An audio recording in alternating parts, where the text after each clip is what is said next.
Good morning, Council. We are live. Thank you. Good morning. I will call the meeting to order and ask the clerk to do a roll call, please. Councillor Shortreed.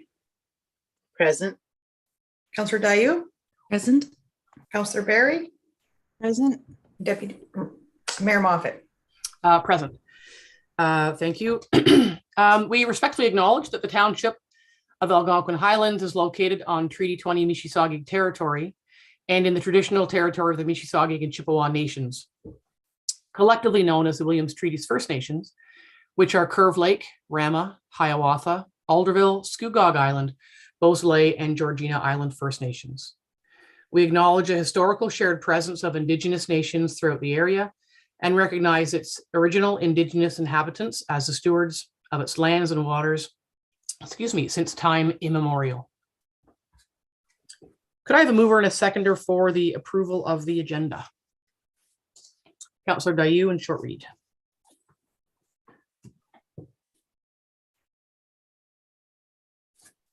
Moved by Councillor Dayu, second by Councillor Shortreed.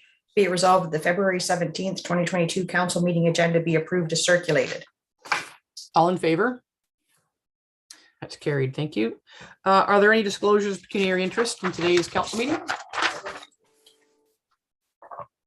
Seeing none, adoption of the minutes. May I have a mover and a seconder for the previous minutes? Councillor Barry, Councillor Shortreed.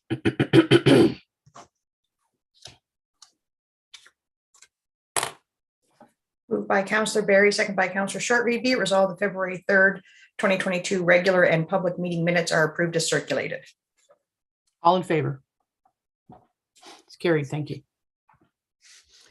No public meetings, no delegations. Building it and bylaw enforcement business is next.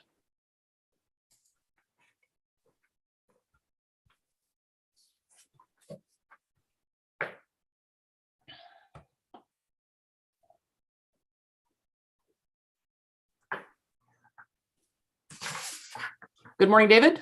Good morning, Mayor and Council. Is Greg staying anonymous this morning? I think he's joining. There he is. Good morning, Mayor and Council. Sorry about that. That's all right. Good morning. David, this is your final report to council. It is.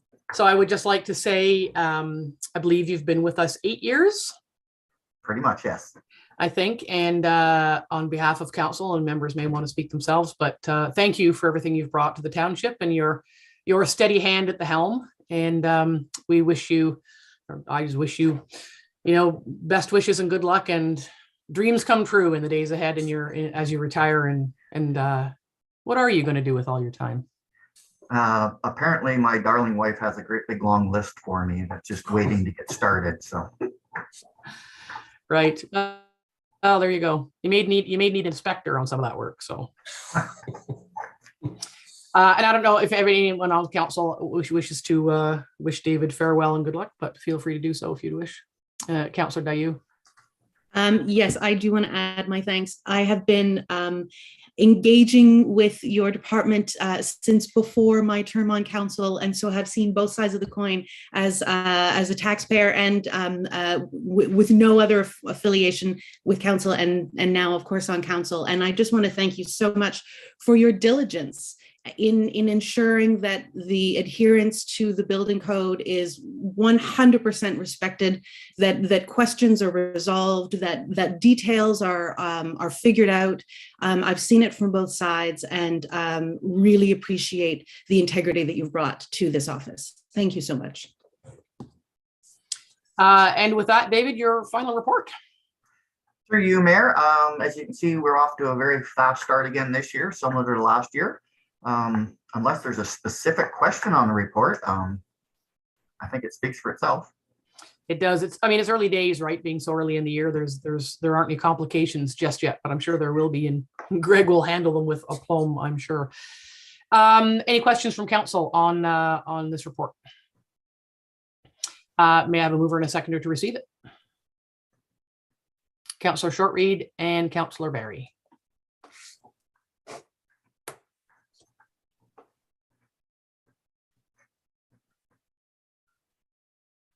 Moved by Counselor Shortreed, second by Counselor Berry. Be it resolved that council receives report BLDG 222 regarding the monthly activities for January 2022 submitted by David Rogers, dated February 17th, 2022 as information. All in favor? That's carried. Thank you. So long, David. Thank you, Mayor and Council. We'll see you shortly in the budget part. Yeah, thanks.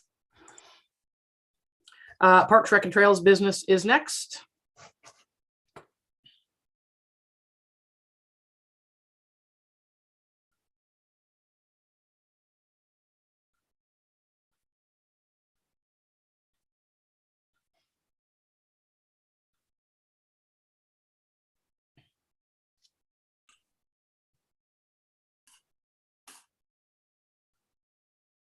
Good morning, Chris. Good morning, Mayor and Council. Today for us, you've got a couple of things, starting with the Camas contract and the additional services. That's right. So this is an amendment to our existing agreement for an add-on service with Camas, which will provide us a few things. A major one being the online advanced ticketing option for the Dorset Tower, but it's also going to allow us to offer equipment rentals online, being our canoe rentals, which we have not had the ability to do in the past. And for people to, which is actually happening right now, be able to buy ski passes online, whereas previously outside of our office hours, people could just buy ski passes with cash in the parking lot, which still exists, but this adds one more option. So this is an amendment to the contract. There's a bylaw at the end of the agenda today to authorize signing that contract. Any questions from council on this additional service? Nope, Lisa's changed her mind. Yeah, I know we have in the, as we always do in the budget, we have quite a substantial amount of money for enforcement. I'm just, in my head, I was thinking when I first read this, this is great. We've talked about having the, the entry passes for the Dorset Tower, and I wondered if we'll need more money for enforcement when we get people arriving there who don't understand that we have, sorry, you can't come today, we're all sold out. But people, I think, will learn. I guess they'll learn quickly enough. If there's nothing further, may I have a mover and a seconder to receive this report? Councillor Shortreed, Councillor Berry.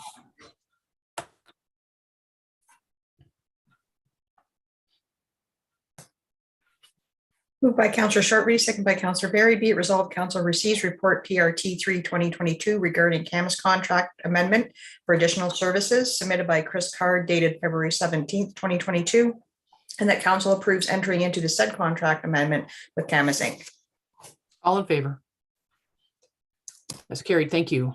Request from the Halls Hawk Association for their big celebration.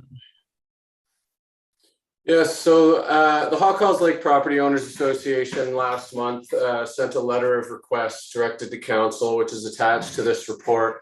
I've taken that and had discussions with our public works as well as our fire chief and the rest of staff, just to get some thoughts and opinions on things that we might need to consider for this request. And I've summarized those in this document. Looking for input on council, from council on their request and whether or not to approve it. The main points being that what they would like to do is during their event, essentially control traffic on Old Mill Road. Due to the number of people that would be arriving, they have some various options, I understand, including the possibility of moving people in buses to and from the site, etc. But the traffic that they'd have to control would also be patrons who would just be accessing the site on a busy July weekend as it is. So they're proposing that they would have volunteers directing traffic on Old Mill Road, parking people there. Ahead of the event, they would put out signage that would let everybody know that the event is coming up and that it's going to affect access. They've committed to doing some radio correspondence and some other methods to be able to get the word out there. This would be outside of anything we've considered or approved before at that location. They typically do have annual events, but not to this scale. Attendance will be in the hundreds. And of course, for those reasons, there's various requirements, particularly around traffic control plans when we're talking about the provision of emergency services, et cetera, which if council does approve this request in principle, what I'd like to do next is get back to them, have them put together that information for staff review. And if everything looks good, we would work from there and council wouldn't see this again. But the main point being, does council want to allow kind of a sole use of the property at that time and traffic control on Old Mill Road associated with it? Yeah, I guess the benefit and the, phrase from yesterday, the benefit and the burden is that it's a small road. So it's not like there would be a lot of traffic on the road because it only goes to the island. So there's a finite number of people who would be using the road. It's not a throughway to anywhere. That also means it's a narrow road. But then on the other hand, you think in community basis, it's one day, it's a big celebration, yay. So my concern is the ability of any group, not just, I'm not pointing fingers at this one, but the ability of any group to genuinely and fully understand the requirements for, control plans, traffic, emergency access. And so I agree that, if they can provide all that, as well as I would look for a promotional plan as well. I would like to know where they intend to let people know that this event is occurring, because the majority of users, well, a lot of users come from Minden. So, and based on the demographic that uses the park, I don't know that it's a matter of sticking an ad in the paper. Anyway, I think I would look for more information around that. I'm sitting the fence because I think it could be so much fun, and what a great experience for the people who want to go to this event. On the other hand, I think it could be a terrible time and not so much fun for the people who are going to have to try and wend their way through it on a small road in a small park. So looking for discussion from council. Councillor Dayu. I'm in full support. Precious few are the opportunities that we have to facilitate joy and coming together. And this is one of those opportunities when we can. And up at Oxtongue, we've had a number of events at the community center where we've brought in folk for Artist Day, for example, from across the county and beyond. And I appreciate it's slightly different. It's Highway 60, which poses different sorts of traffic control challenges. But the idea that a concerned group of citizens can ask the right questions and come up with the right answers is sure in my mind, because I've seen it done here and I've seen it done other places too. And I appreciated all of the things they've already thought about that they outlined in the letter about where they would be posting those signs and which media outlets they would go to and the implications. And, I think they've done their homework, and I support this. Thoughts from other members of council? The flyby will be fun anyway, if they can arrange that this year. Councillor Barry.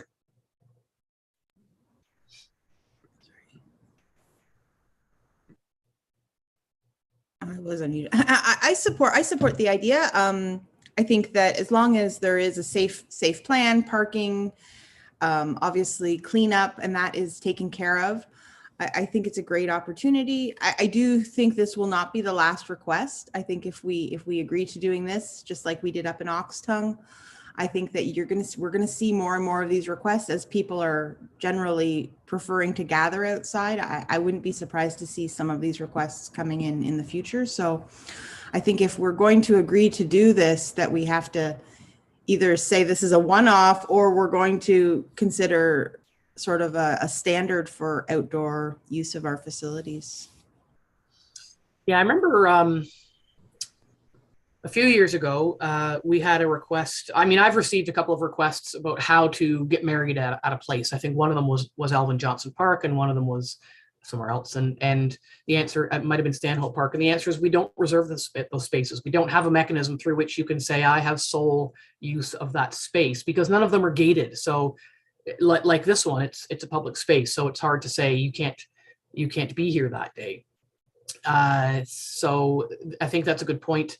Councillor Barry, that you're right. It's not the first, and it won't be the last, and there may need to be a consideration of that. And we talked about this, Chris, a couple of years ago, and you said at the time, I think, that we don't get enough of these requests to worry about it, but that doesn't mean that going forward there won't be more, which could be addressed as they do or don't come up. Councillor Shortreed. I fully support it. They really put a lot of time and effort into planning this, making sure that all their I's are dotted and T's are crossed. So fingers crossed it works out great. It's the fingers crossed part that's the concern. But okay, there you have it. If they can, if they can answer all your questions, Chris. And now, what would have to happen? You know, they're going to notify the folks who are on the road, and as Ed mentioned, hopefully the folks on the road say, "Isn't this great? I'm part of the association, or I support it." You know, if there are people who are opposed, council may be back in the same boat of having to, you know, address those concerns. So just keep that in mind. Hopefully nothing happens and everyone says hurrah. But the public can be funny sometimes. You never know. Councillor Barry. Do they need to have a insurance policy or something associated with this? I thought I saw that, but now looking here, I don't see it. They will, absolutely, yeah, and they've addressed that in their letter, and they're fully aware of that. The association is insured, yes. Yeah, and they've been in touch with Chris on this event. It was supposed to be last year, so I think the fact that they've done this much homework is in relation to conversations with Chris. So, all right, may I have a mover and a seconder to move this along? Councillors Dayu and Shortreed.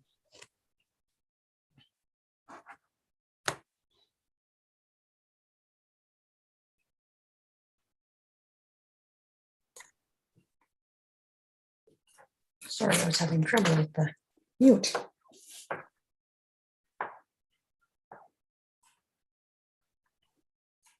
Moved by Councillor Dayu, second by Councillor Shortreed. Be it resolved, Council receives report PRT 004/2022 regarding Halls Hawk Lake Property Owners Association request for Elvin Johnson Park use.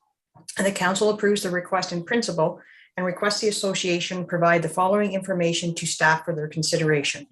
Traffic control plan, details regarding emergency management, including access for the provision of emergency services personnel to the site and beyond, including the boat launch, and each volunteer or traffic controller be trained in this plan to eliminate delays if emergencies occurs.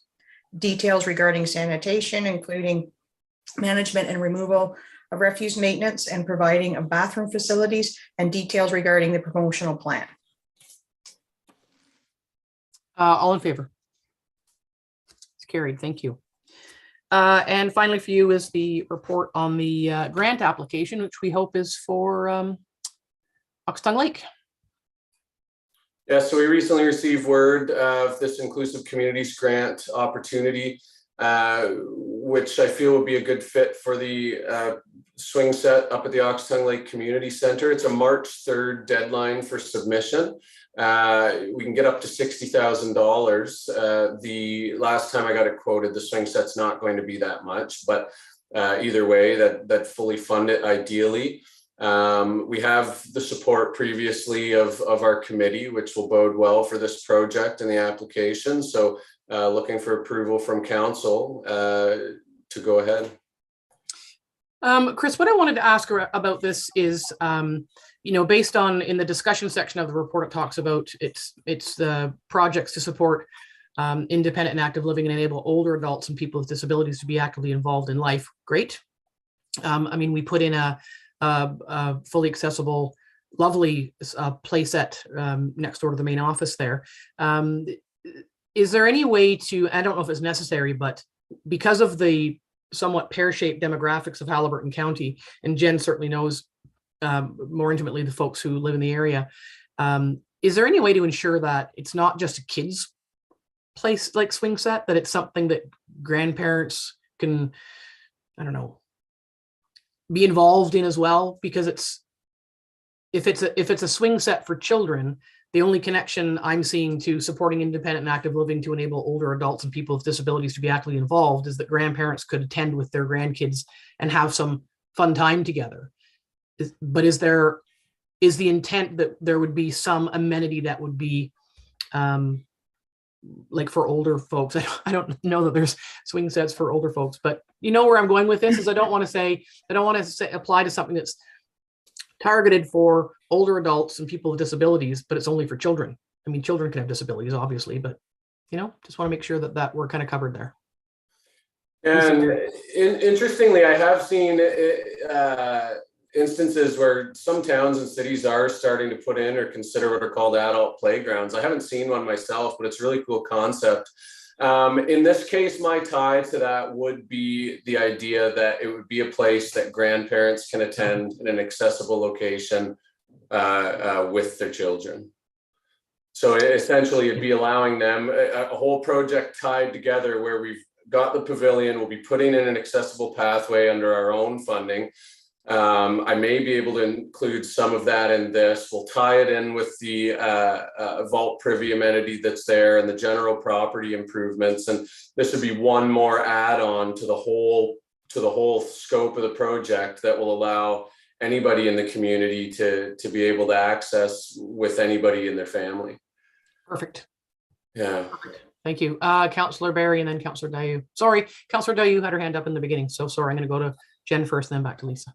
My original question was your original question. So thank you for having that answered. I have a new question, but that question came after Lisa's thought. Well, your mic's open, so go ahead. All right.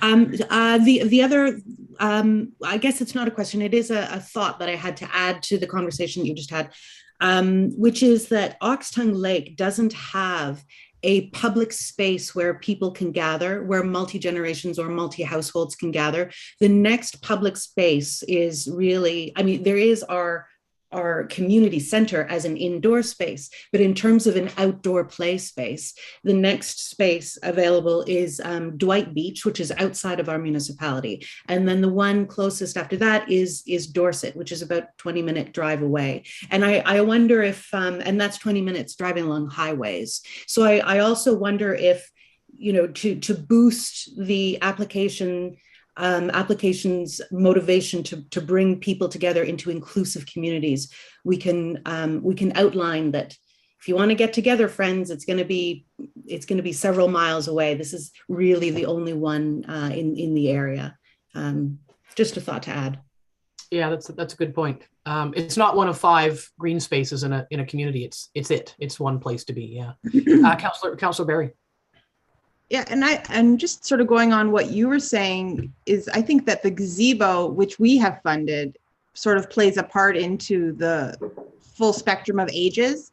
And I also wonder if, the seeding of the grass and having a barrier-free literally level playing field to incorporate into our application would be an asset, as well as, the infrastructure with all of the group of 7 that's already been invested up there. I'm sure Chris knows all this, but I think we have a really good chance of receiving funding for this. So yeah, based on the conversation we're having, of course, we're proponents of it and are ever hopeful for funding. But it seems to me, if we didn't get the funding for this, it would be I just would be shocked because it seems to hit all the buttons. Lisa, I just had a question in regards to, and I'm not saying that we changed the playground structure at all, but the fitness equipment that is in Dorset, is that considered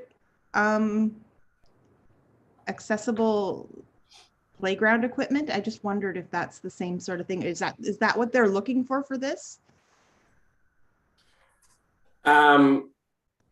So the equipment that's in Dorset is not addressed in any way in any sort of accessibility guideline. When you're putting in equipment like that, similar to putting in exercise equipment that we got grant funding for under accessibility and aging community grants for the Dorset Recreation Centers, that you're considering equipment that caters to people who may have mobility challenges or lower impact type exercises that don't impact the joints as much. But there's no document that says, this is the type of exercise equipment that it meets accessibility codes. That's where having discussions with accessibility advisory committees, getting input from people who may be using that type of equipment that we may not understand what their needs would be, or how you address those types of things. Really, the wording and what they're looking for this is just that it's making spaces accessible for an aging population. And how you do that then becomes up to you. I certainly think everybody's made good points and how we could tie this together, and I need to mention that within the application. But I wasn't thinking also some outdoor exercise equipment with it, no. Yeah, and I don't think the outdoor exercise stuff is terrific, but it's not accessible. I mean, it's accessible in that you can get to it, but it's not accessible in terms of the definition under the Act. Okay. You still have to step up on it and move limbs and do things. So it might be a challenge. But anyway, I think that's probably enough on that. And fingers crossed that we check all the boxes there. May I have a mover and a seconder for this application? Councillor Berry, Councillor Dayu.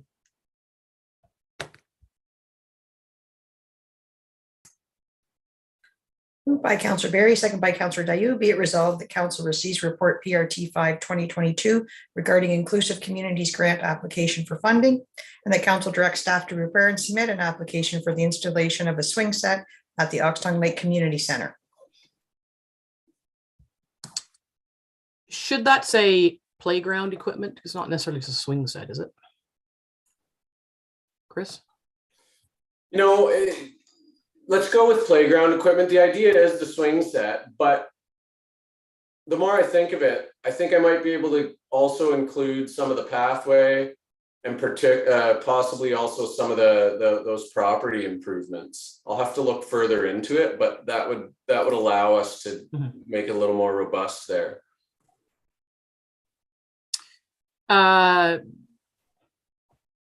Do you want that read again, or do you just understand it to be as amended? Okay. All in favor, as amended. That's carried. Thank you. Thank you, Chris. Thank you. Public Works business is next.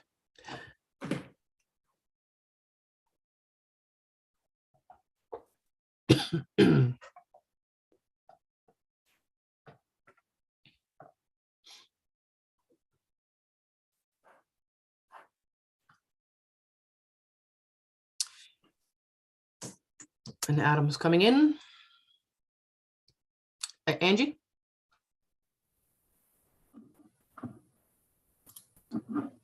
Adam's coming in as well as Melissa. Oh, okay. I wasn't sure because your name's on the report, so I wasn't. On the monthly report, yes, my name's on it, but on the other report is Melissa's. Does that mean you're presenting the monthly report? Adam's here, so he can do that for us. He provided most of the information. Good morning, Melissa. First up is the monthly report. Do you have anything you want to highlight on there for us, Adam, and or any questions from council? I see the waste disposal vehicle count. That's new, is it? Melissa's nodding, so that's good. Does council have any questions on this report? Adam's going to say something. Adam, go ahead, please. Sorry about that. My computer was giving me a hard time here as I was trying to pull up that report. Nothing really to report other than, things are going really well. It's been a crazy winter so far with the way the snow has come in and these extreme cold temperatures. Regular inspections of our equipment, regular maintenance. Things are pretty much going as they should for this time of year. Terrific. And I say I do like that vehicle count. That's really helpful, and it really shows that bump up last year when folks were here during the sort of more of the height of the pandemic. So any questions from council on this report? Lisa Berry? Just in regards to the vehicle count, is that like manually done? Is there a clicker involved? Is that something that's going to be proposed with the expansion, or not expansion, but the updates at the Maple Lake? Is that just for Maple Lake? Sorry, there's multiple questions there. I just wanted to know, is it a case of some cars going over something and making the sound? I just think it would be easy to miscount or undercount. I just wonder how it's being captured. I think Melissa's probably going to answer that. If I may, thank you, Mayor. So that's a total count for across the township, and it is a manual account. So the attendants are required to count each vehicle, and as well as to record the number of bags of waste that are coming into the site. So I think it is, it's not just terribly difficult task to count a vehicle. So I would hope that those are fairly accurate numbers. It's certainly something we could look at to put an automatic counter in, which is something for future development certainly would be an idea to be able to track time of day as well, just to look at traffic trends and that sort of thing. So thank you. Yeah, because that could help with staffing, that kind of thing, and just really refining that. All right, if there's no further questions, may I have a mover and a seconder on this to receive this report? Councillor Dayu, Councillor Shortreed.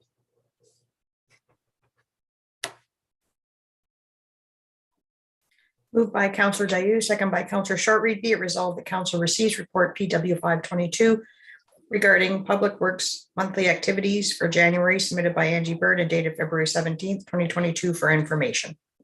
All in favor? It's carried. Thank you.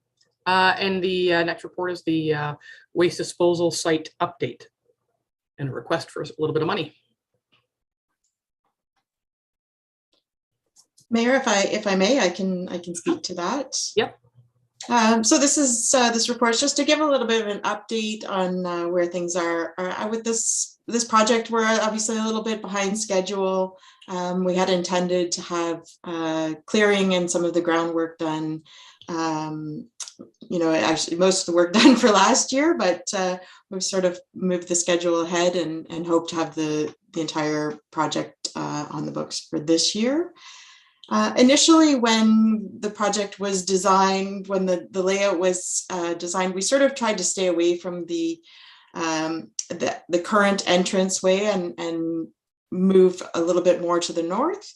After our geotechnical assessment was completed, it was realized that it's quite wet in that area. So shifting the design a little bit further to the south with the hope that we can reduce the amount of material that's needed for fill and that sort of thing. But the amount of fill that's required was a bit more substantial than we had initially anticipated. And so that has some additional costs to it. So if I am reading this report correctly, we're talking about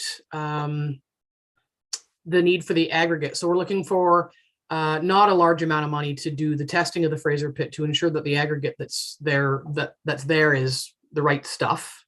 So it can be like a gravel examination. That's fine. But am I reading this correctly that it says the cost of using township aggregate resources is financially prudent, given the cost for similar materials located a source from an aggregate supplier have been estimated to be as much as $800,000. If by chance the aggregate material in the Fraser pit is unsuitable, we're looking at $800,000 in aggregate. Is that accurate, Adam?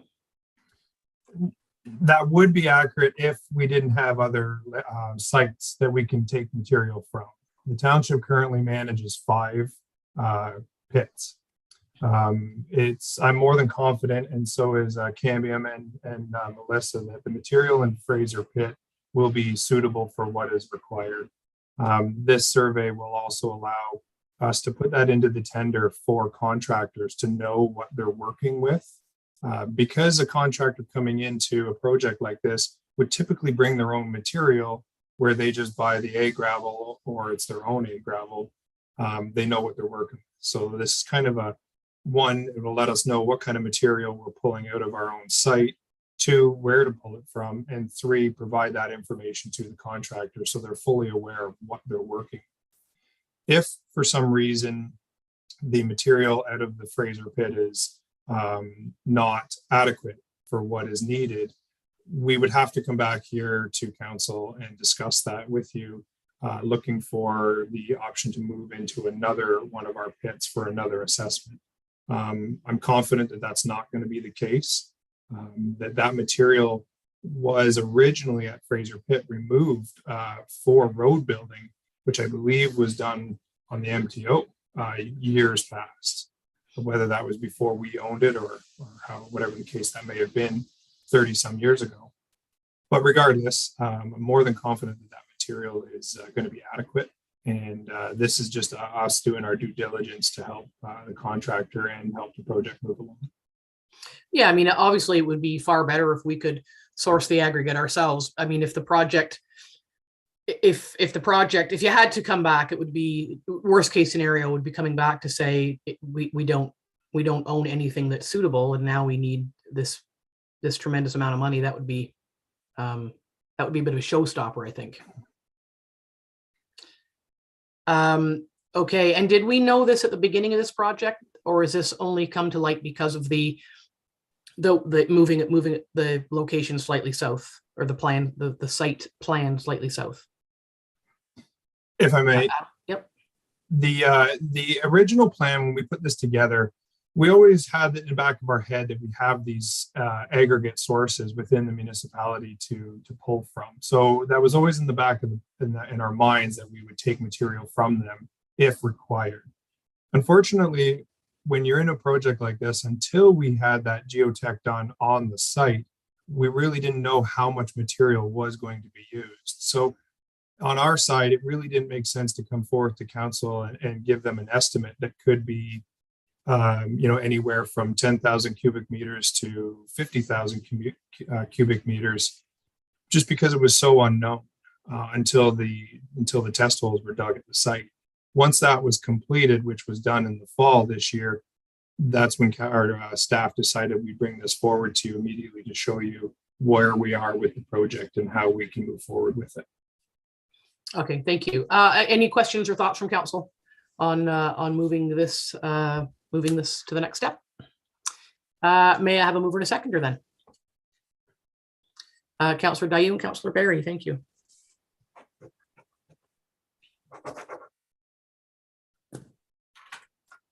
Sorry, just to confirm, although Don, I'm sorry, may I ask a question? Yes, sorry, I had my head down. Yep. Yes, just to confirm, and we will probably hear this in the resolution, what we're approving now is just the assessment. We're not approving any spend beyond the assessment at this stage. Is that correct? It's the $5,000, the pre-approval to do the assessment of the Fraser pit. Okay. Yeah. Okay, great. Yep. Moved by Councillor Dayoun, second by Councillor Barry. Be it resolved that council receives report PW 622 Maple Lake Waste Disposal Site Operations Center update submitted by Melissa Murray dated February 7th, 2022 for information, and that council pre-approves an expenditure of $5,000 for assessment of aggregate resources at the Fraser pit to be completed by Cambium Inc. in a single source purchase per the township's purchasing policy, and further the council approve utilization of aggregate resources at the Fraser pit for the Maple Lake Waste Disposal Site Operations Center development. All in favor? Oh, hang on a second, Adam, he's not voting. He must have something to say. No, I'm not voting. I'm sorry. I just want to make sure that we're all on the same page here, that in the meeting yesterday under the Maple Lake Cost Center, there is the complete amount for that project that we have forecasted. So although, yes, we are asking today for that $5,000 to move forward with the assessment, the purchase of the material coming from our own site is in that number that was in the cost center. So I guess I just wanted to clarify with Jennifer that 5,000 today, but the 55 was already in that cost center yesterday, that if council approves the budget, we wouldn't come back to let you know that we were spending 55,000 on that gravel, that it was already in the budget from yesterday. Yeah, you'd only be coming back if you determined that the Fraser pit was not suitable and you needed to do an assessment at another location. That's when, otherwise Fraser Pit hopefully is as you're confident that it is suitable, and then we'll just keep going. Yeah, That's correct. All in favor? That's carried. Thank you. A little unsure where I was just then. Thank you both for your time. Fire services business is next.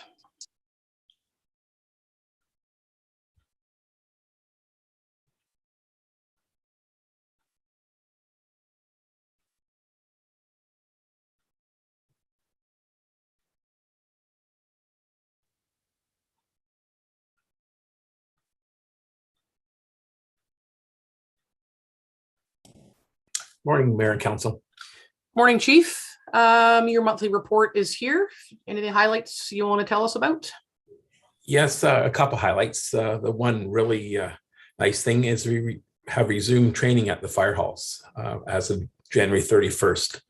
And for the first week, we actually averaged over 70% of the firefighters coming to training, and that was a wonderful thing to know that they're that keen getting back. The second item I want to highlight, and it's good again, is we average normally 25 calls per month.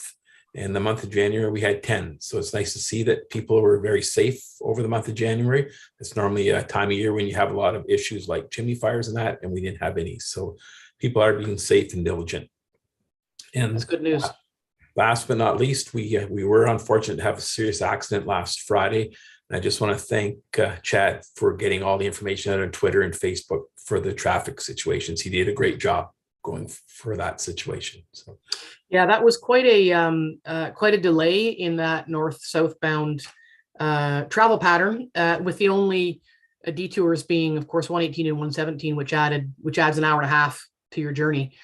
And it was unfortunate. I was traveling north just through Carnarvon, and while MTO had a sign up, it simply said, Highway 35 closed to through traffic, but it didn't say if it was closed didn't say where it was closed. So just something that might be, I don't know what else they could put on the sign, but just to say that Highway 35, I was 9th in a line of vehicles that just drove right past that. And I have no knowledge whether they were going to Dwight, Huntsville, or North Bay or Halls Lake, but I guess traveler beware. But the sign wasn't very helpful, just saying that the highway's closed, because it was closed, many kilometers up from Carnarvon, but the sign said no through traffic. Anyway, just a little bit of a travel conundrum. Any questions from council on this report? I may have a mover and a seconder. Councillor Barry, Councillor Shortreed.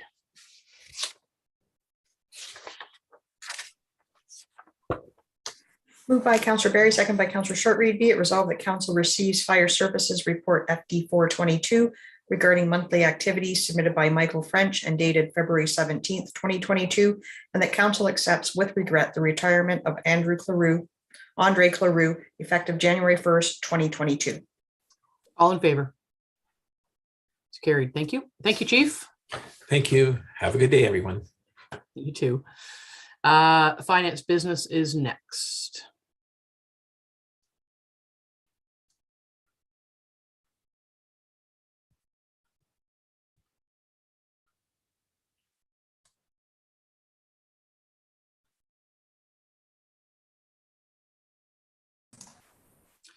Good morning, Madam Treasurer. Good morning, Mayor and Council. First up is the account summary. Does anybody have any questions or thoughts on that? Councillor Dayu. Thank you. Would you kindly talk me through the, hold on, where is it? The asset consumption ratio. Oh, we're not on that one yet. Oh, I'm sorry. Have I jumped? You have jumped. Yeah, we're just on the account summary. Oh, thanks. Yeah, thank you.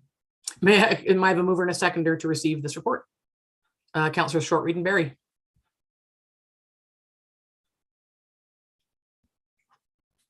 Moved by Councillor Shortreed, second by Councillor Barry. Be it resolved, council has reviewed reviewed the expenditures incurred as set out in the account summary report TT 422 in the total amount of $605,003.58 and hereby approves payment of same.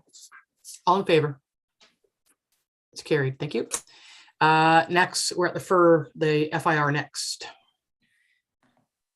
Yes, thank you. Take us through that. Well, it is an annual report that is provided by the ministry upon review of the FIR. And as I indicated in the report, we do have, this is on 2022, and there was two indicators that within the moderate level of risk, which is total taxes receivable and asset consumption ratio.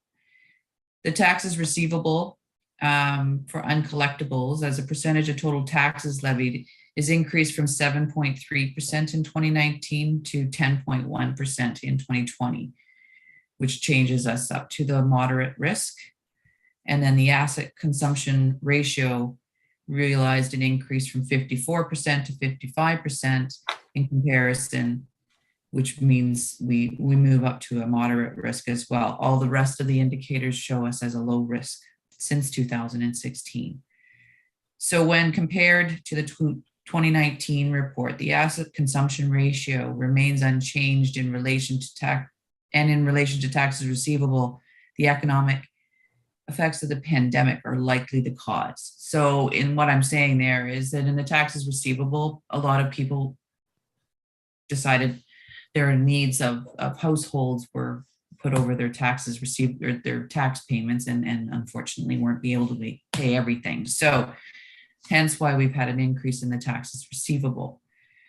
The asset consumption ratio, which I know Jennifer has a question on, it is basically saying that we're spending more assets and we're using up our assets more than we're putting back into them at this time, which is not terribly uncommon in municipalities because the funding, we have to have the monies to do so. So as I say, we've only gone up 1%. It's not like it's crazy. It's not like a huge difference, but they're just saying that like we're not investing enough money back into, which we are trying to do, but it is one of those easier to spend money than it is to get it back in place based when we're trying to limit the cost to the property taxers. Does that answer your question, Councillor Dayu? It does. I'm curious about their use, not our use, but their use of the term risk for that. I would have thought that a moderate risk isn't actually a risk so much as we're doing our job in our municipality, but it's an overwine conversation of linguistics more than anything else. It's not for today. And I don't disagree with you there. Risk is, to me, high risk is risk, but not moderate or low. To me, yeah. I would totally agree with you, but it's just their use of the reporting. Yeah. Well, thanks for clarifying that. That does help. Are there other questions on the FIR? May I have a mover and a seconder to receive it? Councillor Short-Reed, Councillor Dayu.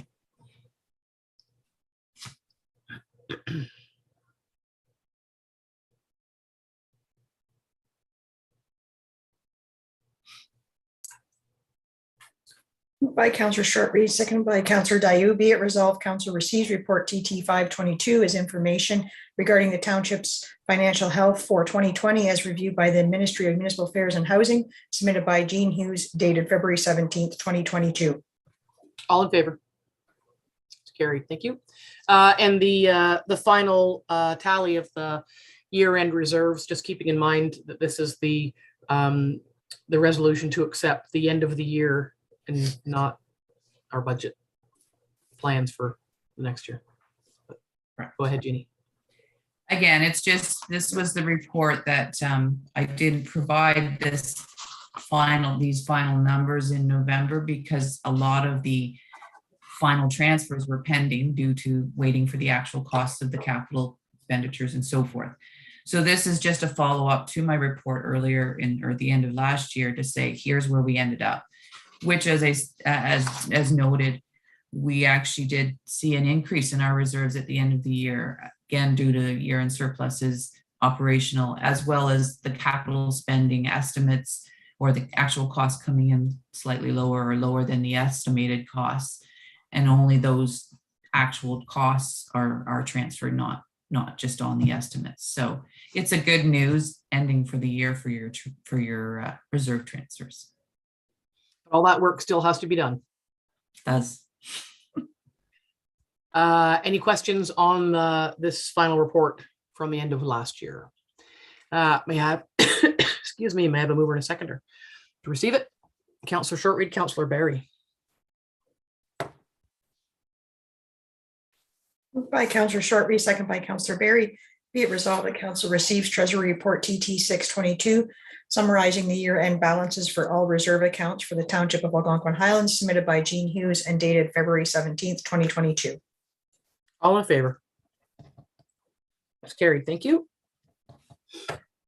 Thank you, Jeannie. Administration business, we have a report. I asked for this. The land acknowledgement revision options, and we'll bring in Chad.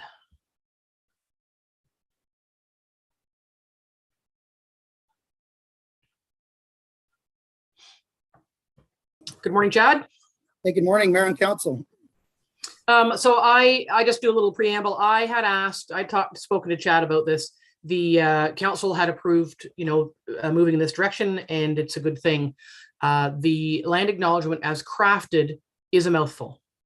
And just the way it's written, I mean, I probably could have said to Chad, put a couple of periods in here and spread it out.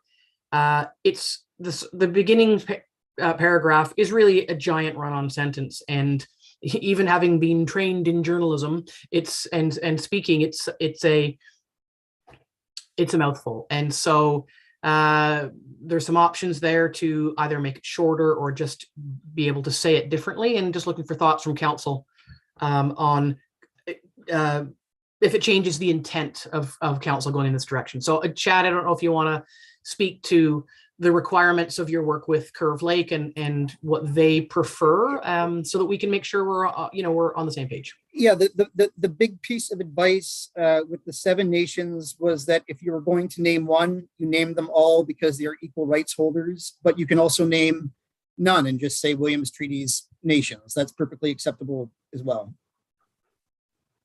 I think that's the big important piece of information. Yeah, and so knowing that, and the person that has to say this, my choice would be number 2. It's still undertaking, the respectful commitment that we've made to acknowledge the nations, and but would certainly and absolutely leave it up to council. Maybe just a couple more periods here and there. Councillor Dayu.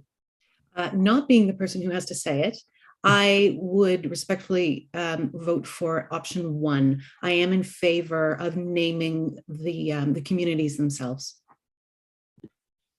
Okay, and that's why it says there's a period after First Nations, and then it says these are Curve Lake, and I think I had said that yesterday and today anyway. Thoughts from other members of council, just to make this easier to breathe through. So whatever you'd like to do is what we shall do. Councillor Barry. I read them all and had to read the first one to see where the change was, and realized some of it was just in grammar. But I support number 2. I would rather capture it in the way it's written than by any means, I'm not saying it, but mispronunciate something. I don't know. That's my thought. I think the acknowledgement is there. And again, I think it's words, right? It's actions that really make the difference. So I think by putting this into our daily opening statements, I think that's important. I support number 2. Councillor Shortreed. As well as the person who doesn't have to say this, I support number 2 as well. I think it pretty much covers everything. Okay, then we will move to number 2, unless anybody wants to say anything else about that. I don't think we're there's any change in intent. I certainly appreciate Councillor Dayu's thoughts on that. If the folks who have provided the background information say either or, then we're still in the right place. Mr. Ingram. If I may, we could keep the long version on the website in writing, and then make the shorter version for the beginning of meetings and events. Yep. Councillor Dayu, does that satisfy your concerns on this? It does. I think the important thing, as you said, Madam Mayor, is that the First Nations we've consulted have said keep one or keep them all or none. I think that's the instruction that matters the most. My only hesitation in getting rid of the community names themselves on an oral regular basis is that we are starting to forget these names as a white Western European centric society. We are forgetting these names, and the more opportunities we have to remind our community of these names is welcome. But I very much like Chad's suggestion that let's keep it in some places and then in other places keep it a little bit simpler. I think that's fine. And on a related but slightly off-piste comment, further to my request of council to consider some sort of words to action around truth and reconciliation, the council supported the request to have an additional layer added to the community mapping site. And that has been done and is being populated. So we are making strides to do exactly that. And I think, anyway, I just have a million ideas around this, layers on maps and things. And those First Nations can be mentioned there, and that will become more as well. So I'm confident that us as Algonquin Highlands, we are not forgetting these nations and their names, and that we are actually taking more steps than perhaps others are to ensure their perpetuity. So I'm quite happy with that. Councillor Barry. I also think that when we'll be talking about this afternoon, but when we work on updating the cultural plan, there's an opportunity in there as well to put more information in there and tribute. Yeah, that will be my request this afternoon, is to little tweaking there. Okay, so number 2 it is. May I have a mover and a seconder to make that change, that slight modification? Councillor Shortreed and Barry.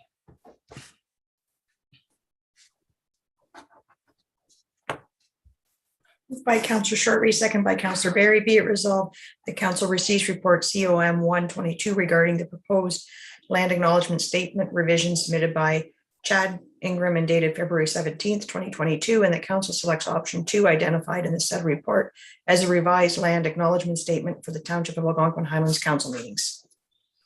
All in favor? That's carried. Thank you. Thank you for your work on that, Chad. Happy budgeting. And keep us on the right track. Yeah. Yeah, thanks. Planning business is next. Excuse me. So we'll bring in the planner.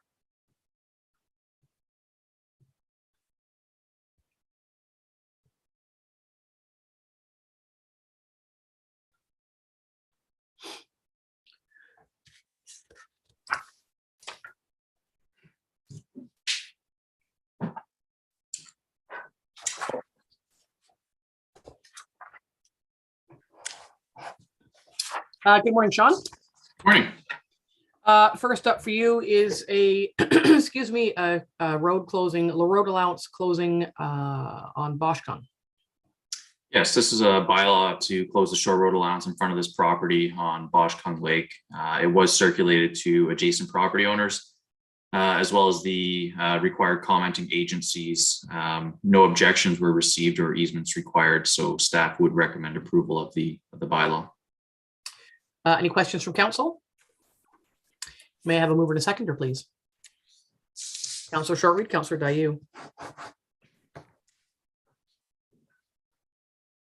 Moved by Counselor Shartry, second by Counselor Dayu. Be it resolved, Council receives report PL 1922 regarding the proposed shore road allowance closing fronting property located at part of Lot 12, Concession 5, Geographic Township of Stanhope, Williams, Boshcon Lake, submitted by Sean O'Callahan, dated February 17th, 2022, and that Council deems the said shore road allowance to be surplus and directs a bylaw to stop up, close, and convey the said shore road allowance be brought forward. All in favor? It's carried. Thank you. Excuse me. Next up is same again on Livingston Lake. Yes, this is a joint application to close the shore road allowance in front of these two properties. A portion of the shore road allowance is closed in front of each right now, and that was done a number of years ago. I believe what had happened was there was a vacant lot between these two properties, which was merged or split in half and merged with both properties on either side. So this will close the remaining shore road allowance in front of both properties. So staff would recommend it proceed through the regular process to close that. Any questions from council? May I have a mover and a seconder? Councillor Dayu, Councillor Shortreed.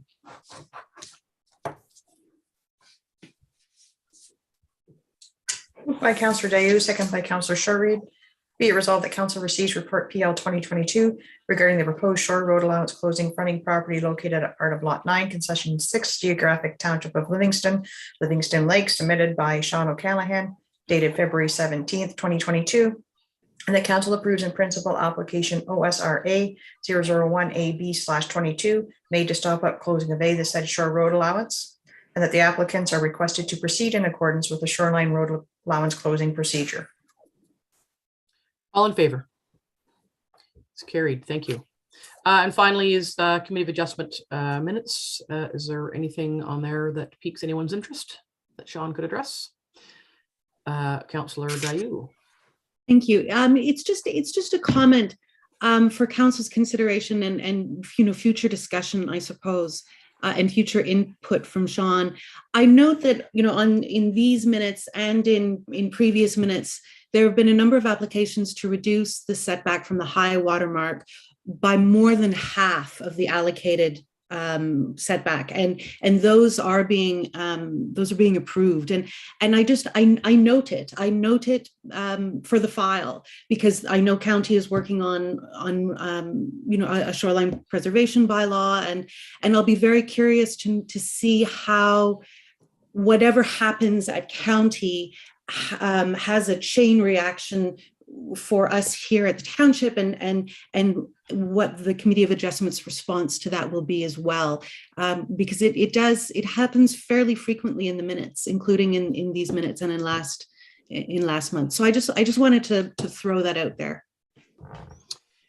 Yeah, the challenge is, and the a little bit of awkwardness is that the Committee of Adjustment is an arm's length quasi judicial body.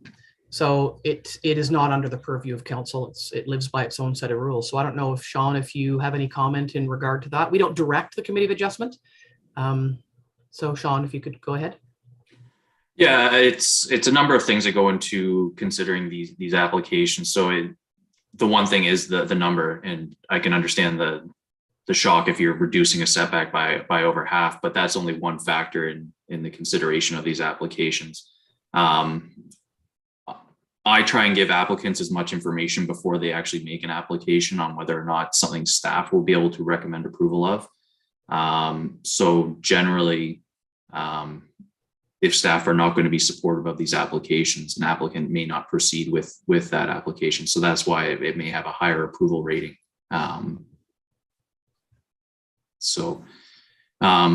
And we are going through our zoning bylaw review as well. So that is a section we are addressing it as far as the expansion of legal non-complying structures. So that could very well reduce the amount of applications we actually receive once that's in place as well. Yeah, and part of the challenge is finding the right mechanism to address the concern, and where it may not be through council direction, which it doesn't have the authority to do to the C of A, as has been noted by Sean. It's there's a discussion about the parameters in zoning, which we do have control over, the zoning bylaw. So again, it's about finding the correct mechanism to satisfy what council's looking for. Councillor Shortreed. I just wanted to say, as to Councillor Zayu's question, a lot of the properties are existing. They're on little tiny lots. There's no room for them to put maybe a 50 square foot addition. So we do take it seriously, but you'll find application after application, they're not new builds and they're already existing properties. So for even if they're putting in a garage behind their property is so small that they don't meet the setbacks. Right, so it's not like we're putting up new properties or anything like that. It's just the circumstances of each property. It just seems to be the way it is. Okay, is that anything further on that? I think your comments are heard loud and clear, Councillor Dayu. It's just a little bit awkward because we're not in charge of them. So yeah, go ahead. If I may, yeah, absolutely. And the comments made by Sean and Councillor Shortreed are both very helpful to contextualize, because all we see are the minutes. And so to be reminded that this may not include all of the applications that might cross Sean's desk, and to be reminded that a lot of this infrastructure is pre-existing and the lot sizes are small. That's very, very helpful context. Committee of adjustment is one of those, we've talked about this before. The committee of adjustment is the classic example of the nesting eggs and that's why I say about finding the place where council's purview starts and stops, and that. So if you don't have the authority here, but the decisions that by that committee are made through the authority provided in background documents over which we do have, voting presence. And so it is often finding your way back to the place, to the mechanism and the trigger to say, okay, I don't like what happens here, and how we fix that is back here. And that's those little sort of nesting dolls, rather, I guess is the better word. May I have a mover and a seconder to receive this? Do we have a mover and a seconder to receive this, Madam Clerk? No. Not yet. Okay, may I have a mover and a seconder to receive Councillor Barry, Councillor Shortreed?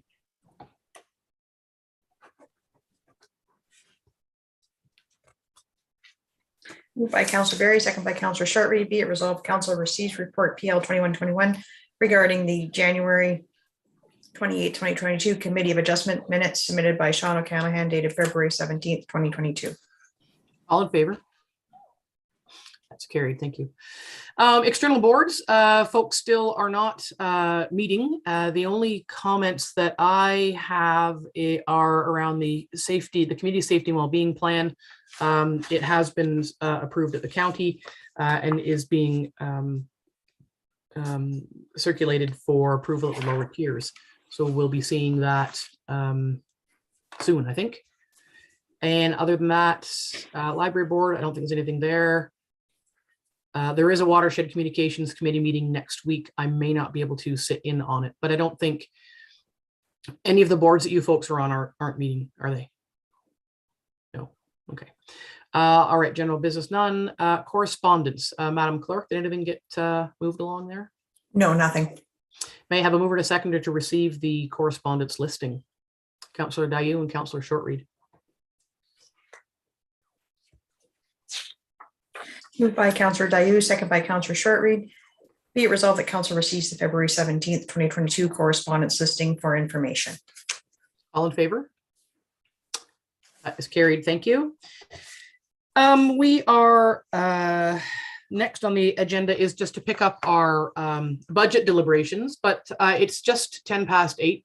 So I wondered if we would just take 15 and let everybody get organized, and then with a fresh coffee and come back and start that again. And I forgot that David would be speaking to the budget, so I've already given him his farewell speech, and he's going to come back anyway.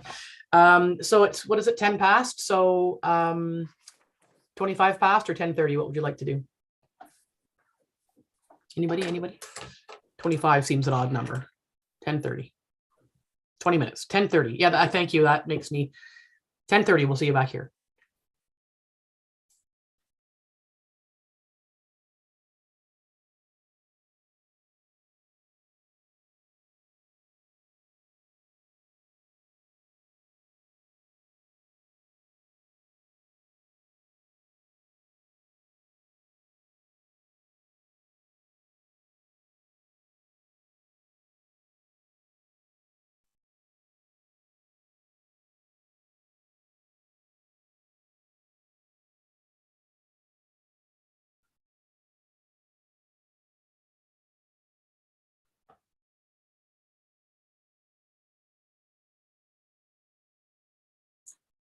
Council, we are live.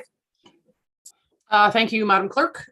We are reconvened. We are at the resumption of budget discussions, and from my notes from yesterday, excuse me, we are at building and bylaw, a couple of, I don't want to call them orphan tabs, but tabs 10 through 14, and then we'll go into planning after that. So if Mr. Rogers can join us again.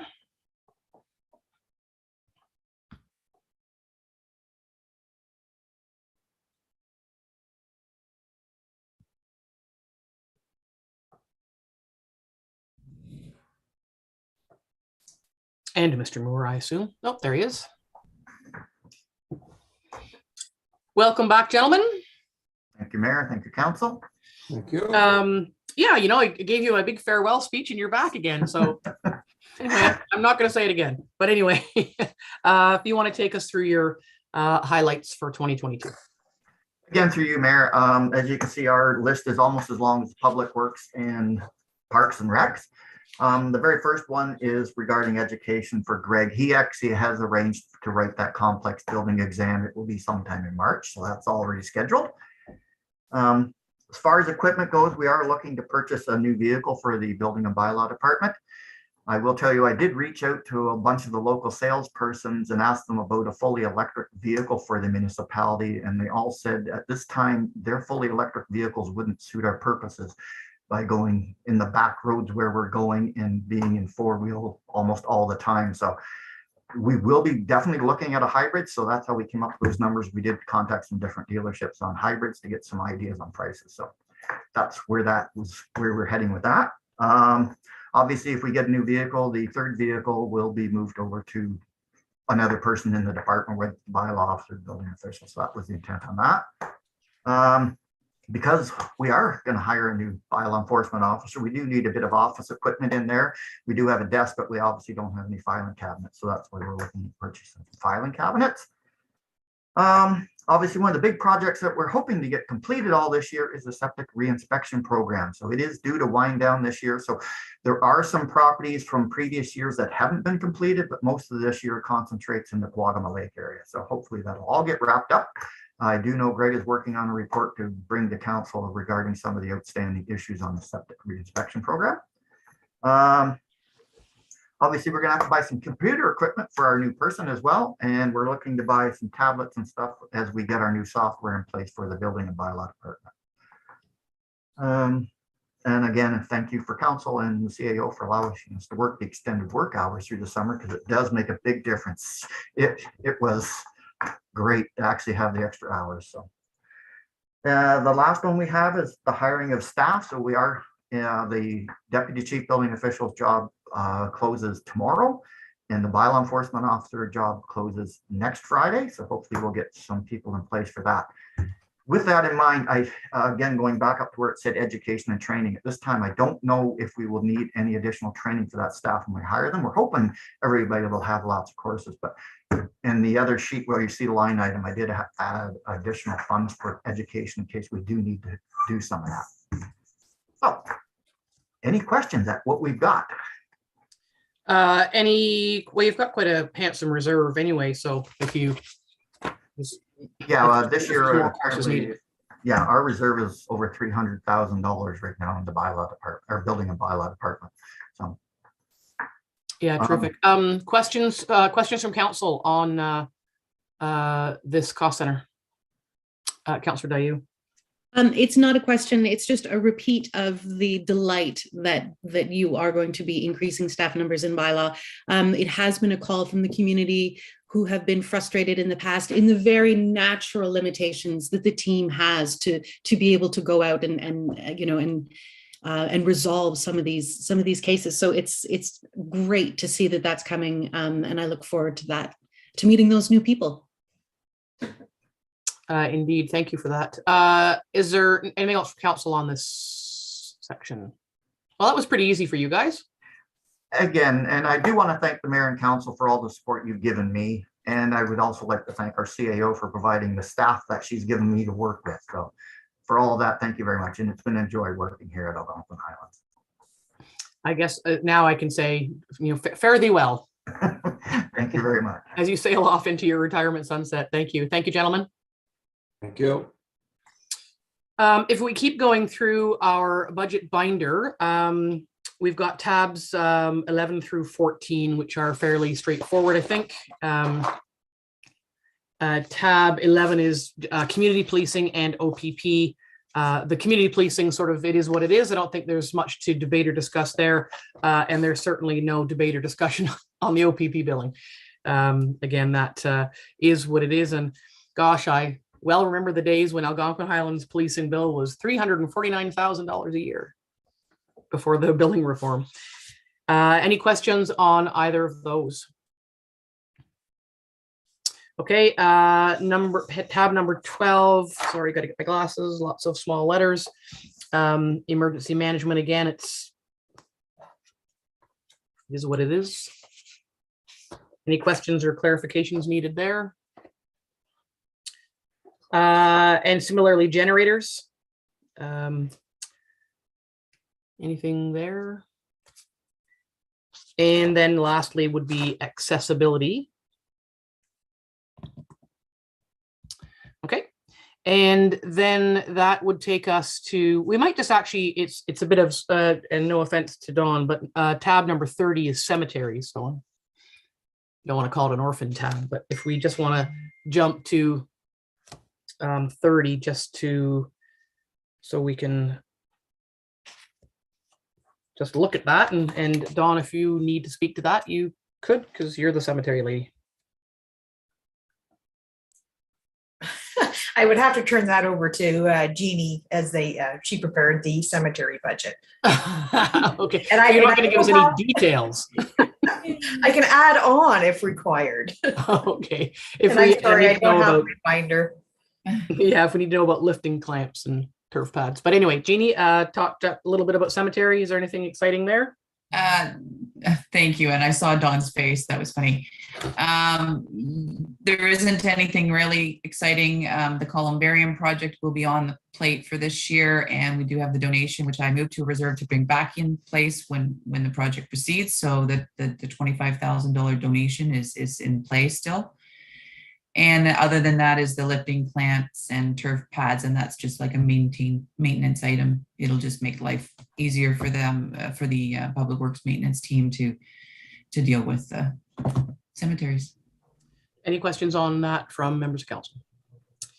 Okay, thank you for that. I just thought it was a little bit interesting that cemeteries live under health and wellness, but anyway, I suppose that's what we can consider it. Planning is next. And there's a number of tabs there, so we'll bring in the planner.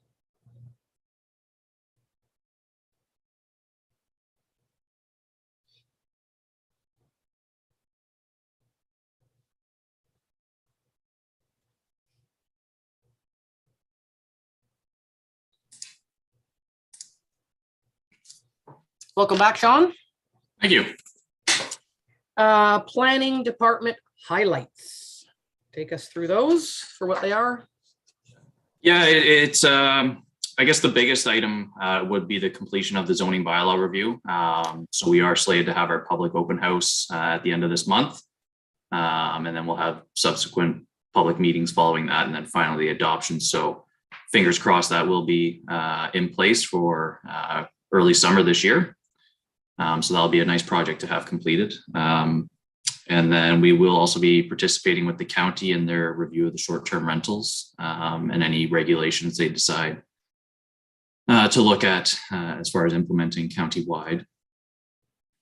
For the short-term rental, I think I've asked this before, but currently short-term rentals or vacation rentals they're allowed through because the word transient is in the zoning bylaw. So what would be the alignment of work at the county, and if there's a requirement to change any language in ours? Like, would we hold off on completing the zoning bylaw until that work is done in case there's any language reflections in it? Or would we continue on the trajectory of the zoning bylaw and then go back to it if there are anything comes out of the county discussions?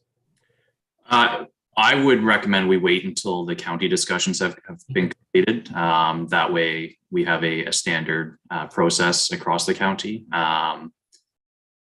Also, if we were to just implement in zoning the removal of the word transient, there would still be the legal non-complying uses that have been established under the current bylaw, and determining whether or not that short-term rental was legally established before we change the wording would be a fairly significant task. So I think the best way to regulate that is through some sort of a licensing system, because that would capture any previously existing short-term rentals as well as any future short-term rentals. So. Okay, great. Thank you. Carry on. As well. So another project we'll be looking at is the use of a township shore road allowance or road allowance when it's not directly adjacent to a property. So that's something we initially started to look at last year. So we'll be looking at that again more this year. The Oxton Lake Community Center, that lot merger, so that is in works.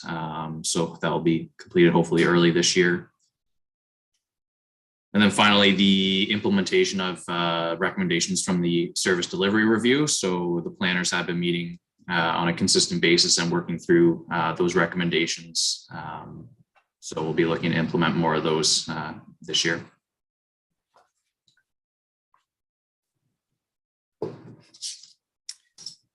Okay, and Cultural Resources Committee is just the, if the committees get going again, then just the continuation of the signage.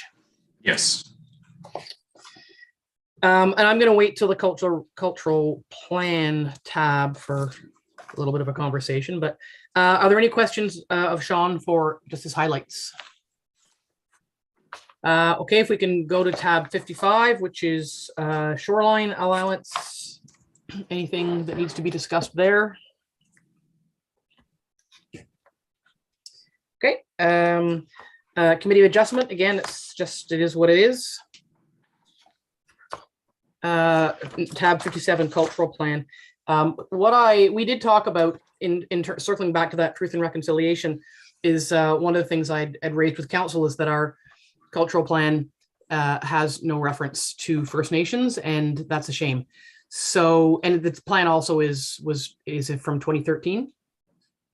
So there is $10,000, just almost $11,000 in the reserve here, and there's the 4,100 in this budget, and looking for a discussion from council on using that money to update the plan. We can use Bang the Table to consult to get that plan updated and more reflective of our commitment, not only to culture, but to our, to truth and reconciliation and the acknowledgement of First Nations in the community. I'm not sure what that would look like. I mean, it might require more than what's there, but anyway, looking for a discussion from council on that opportunity to make good on our commitment there. Councillor Dayu. Yeah, I support that. I obviously support the inclusion of First Nations in the plan. I think that's an excellent idea, Mayor Moffat.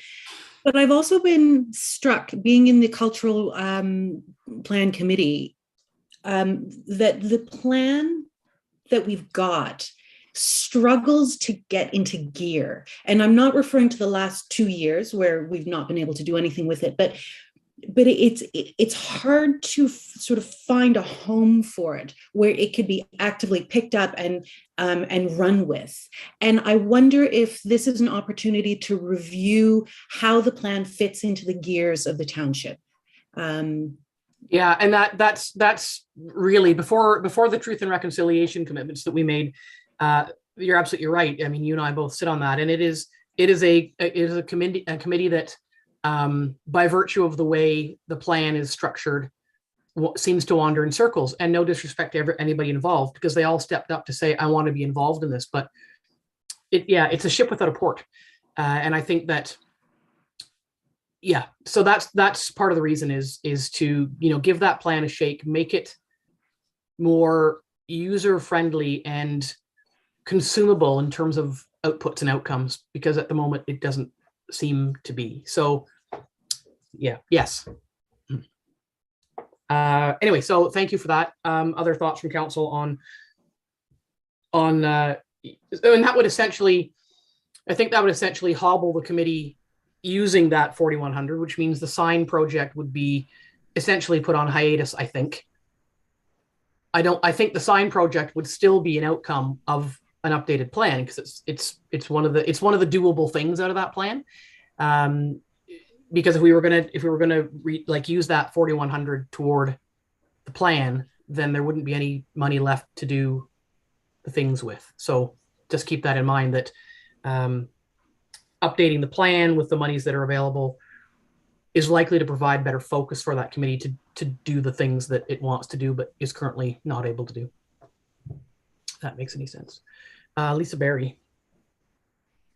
Are you asking that the current reserve be put in for this budget, or are you talking down the road? Nope, this budget. Okay. So use the reserve. Use the reserve and this year's budgeted money to update the cultural plan.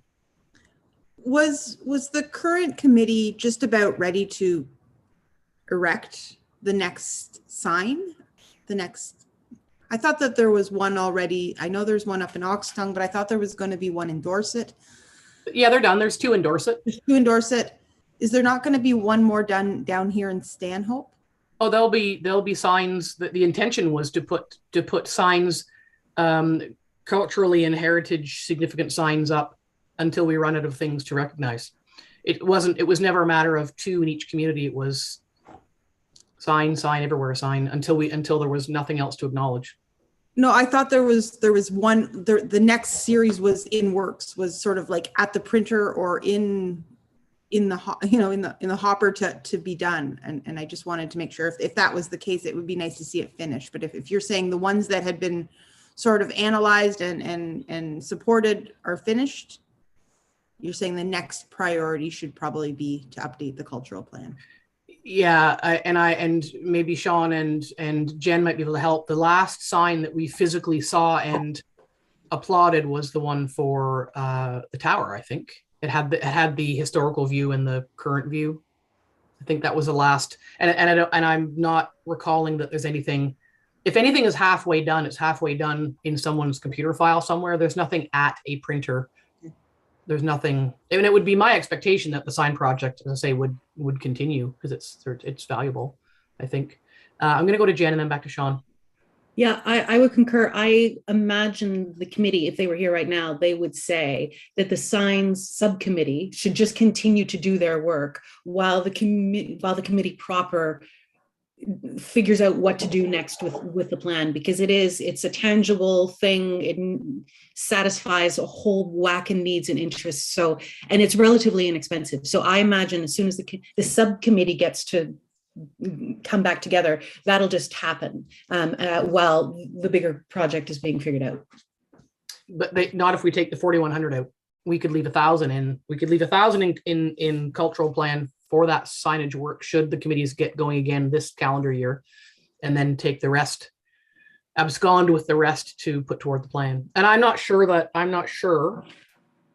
I actually don't believe that $15,000 would be enough for that plan, but I don't know. So I guess I'd look to Jeannie that if the idea is supported to leave a little bit in there for the sign committee, because they do have a number of ideas that they're not in the hopper, but they're kind of in the works. There's a little bit of a list of things to be done next. Where I guess the question is, where else would money come from? And I'm sorry to kind of drop this on you today. Well, I mean, it is planning related. So and there is funds in zoning. Again, it's one of those we can reallocate if so, if it exceeded the 10,000 plus the 4,000 that's in there. Yeah, I mean, in my mind, I'm thinking that there could be efficiencies found in going back through the process and instead of holding public open houses like we did last time, in using Bang the Table. That's what it's for, is to consult the community. So we could undertake that portion. And just like the airport development plan, there are certain portions of how the various communities, how Algonquin Highlands got started, sort of the historical executive summary. We're not going to rewrite history. So it's sort of the way forward and the work of and outcomes from the committee that are what's troubling everybody. So there need to be a whole conversation other than today on what that might look like, but I'm just talking about the funds for now. Councillor Bayou, do you have your hand up? I do, yeah. I would be in favor of just keeping the funds as they are, not allocating more, with the knowledge that we could dip in to that reserve reasonably should a new plan emerge. But I think there has to be a lot of internal conversation within the committee first, and an assessment about what would, and I'm repeating myself a tiny bit now, but what would an active, realistic, possible plan with a home in the township look like? That has to happen before we even think about starting to develop the plan, and the implementation of the plan of course is a whole other matter. But considering that the committees are not even meeting yet, and we don't really have a date as to when they might start to meet, we need to get these people back together, find out if they're all coming back or not, and then have those original conversations. I am not convinced yet that we would need a consultant in order to help us develop this plan. I think it would be more of an in-house thing within the committee. So I wouldn't see any necessary budget required for that. All this to say that I wouldn't anticipate a real spend on anything that has to do with this for many, many months yet. And we have no idea what the amount would be. And on that basis, I feel comfortable with what's been allocated here.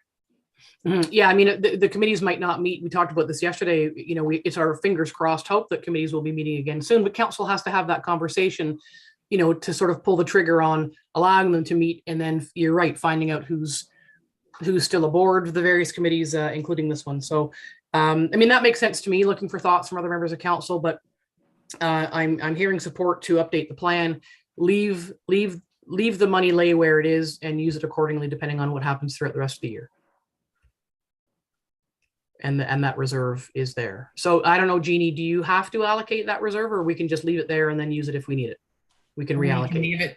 We can leave it there for now, and then it would be a resolution of council should it come to that point later in the year. Okay, terrific. Thank you. All right, thank you for that. I think the next tab that has a piece of paper in it is road closing. And again, numbers are small.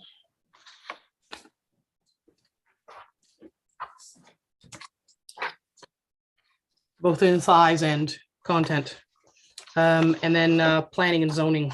And I don't know, Sean, if there's anything there that you need to update that you haven't already talked about. I guess the only thing I would mention is that we are looking at putting some money to start budgeting for the official plan review. Mm-hmm. And when will that review occur? That's quite a ways off, isn't it? Yes, I believe that is at least a year, possibly two. Okay. All right. So anything else for Sean? Anything else that you want to talk to us about in terms of the world of planning, Sean? Or are there any other questions from council about anything in Sean's planning world? Councillor Barry. This isn't really a financial question, but just we did talk about it. We've talked about it several times. Sean didn't think that it needed to necessarily fit in the zoning bylaw amendment, but just will there be any sort of financial cost when we decide to go forward with the night sky policy?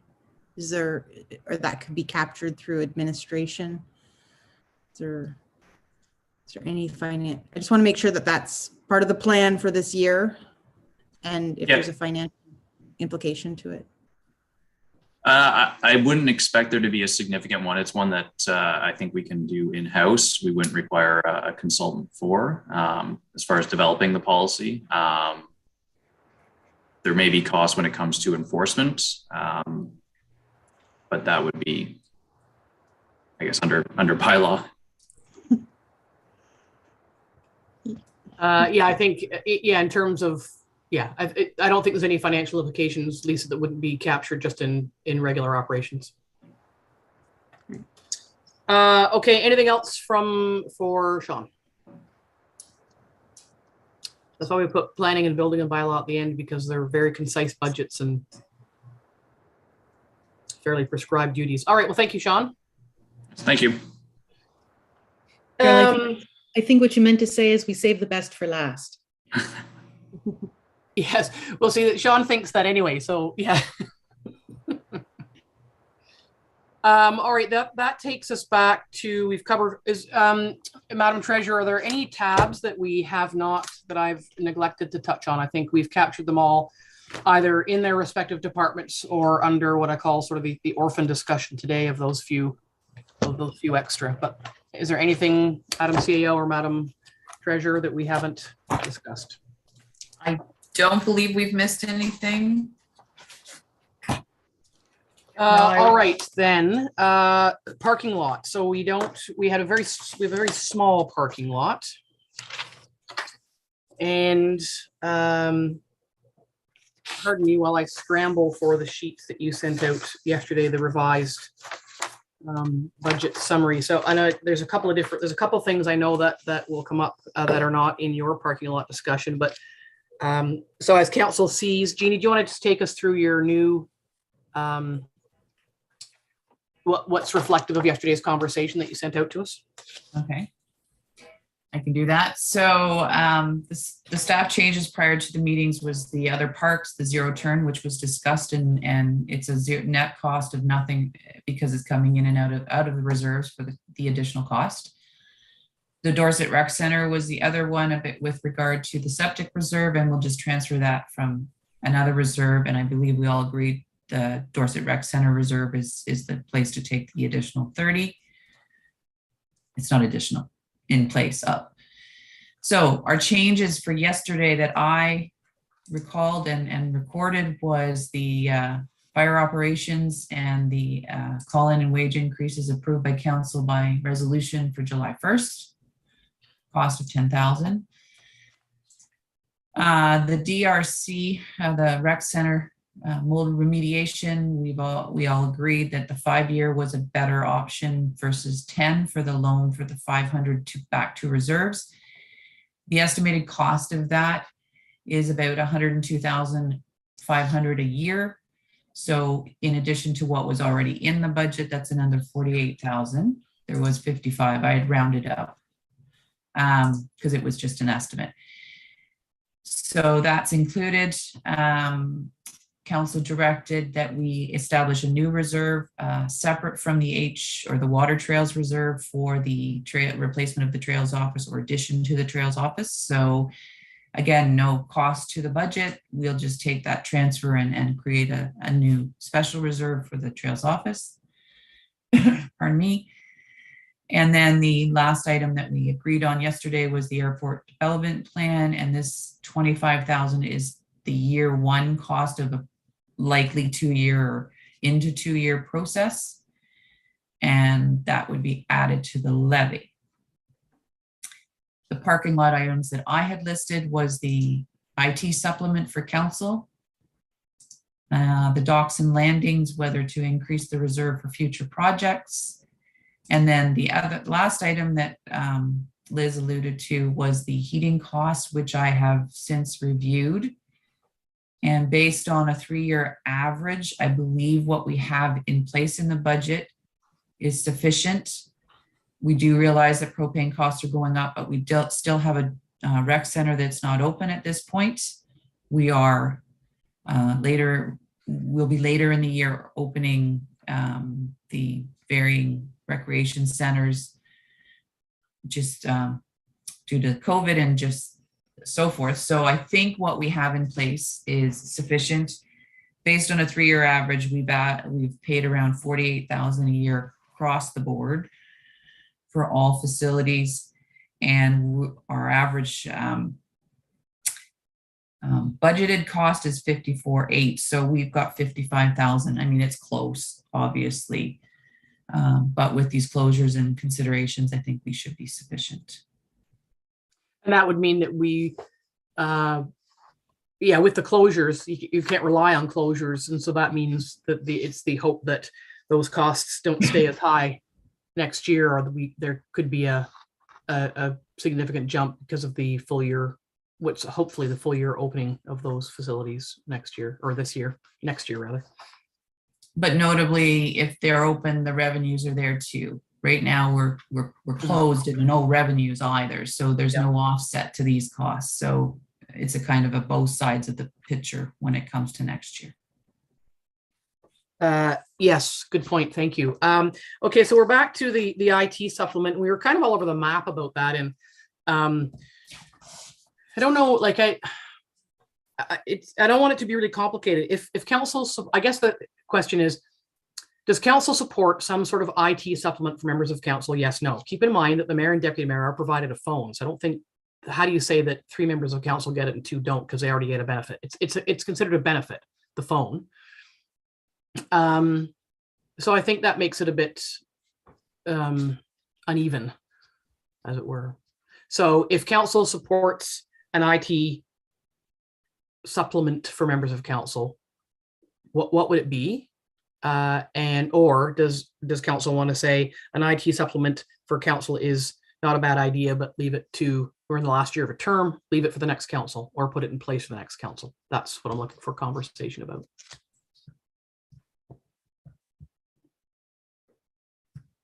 Councillor Barry.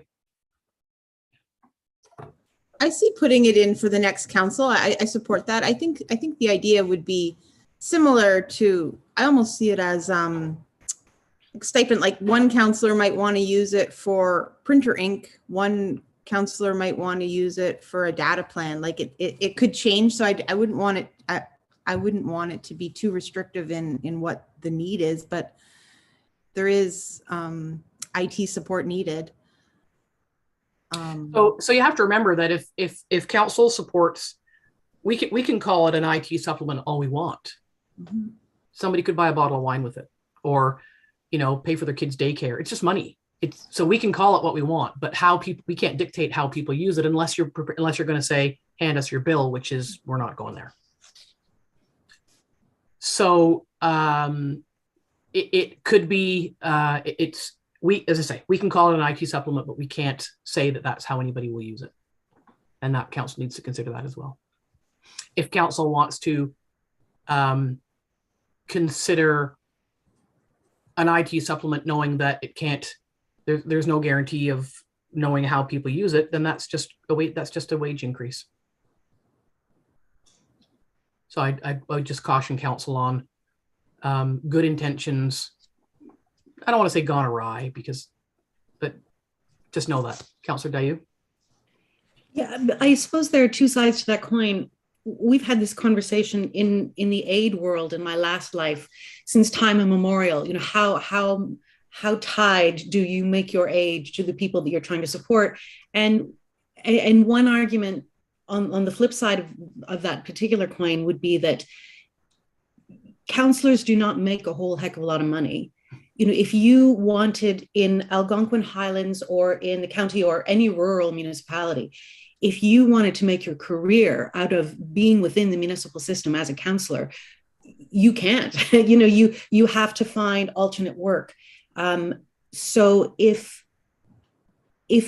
supporting this $25 a month allows someone, and I know it's a tiny fraction in the broader scheme of things, but indeed, some people might put it towards their data plan. Some people might put it towards printer toner. Some people might put it towards putting that little bit of extra food on the table. But if that is what they need to do in order to enable them to join council, then that's their prerogative in a sense. The intention is to make it slightly easier for councillors to do their job. And sometimes what we think of what might make it easier is not going to be the same as what the recipient thinks. And I am okay with that. For this amount of money, I am okay with that. And why wouldn't we, I am playing devil's advocate then, why wouldn't we just make it increased pay?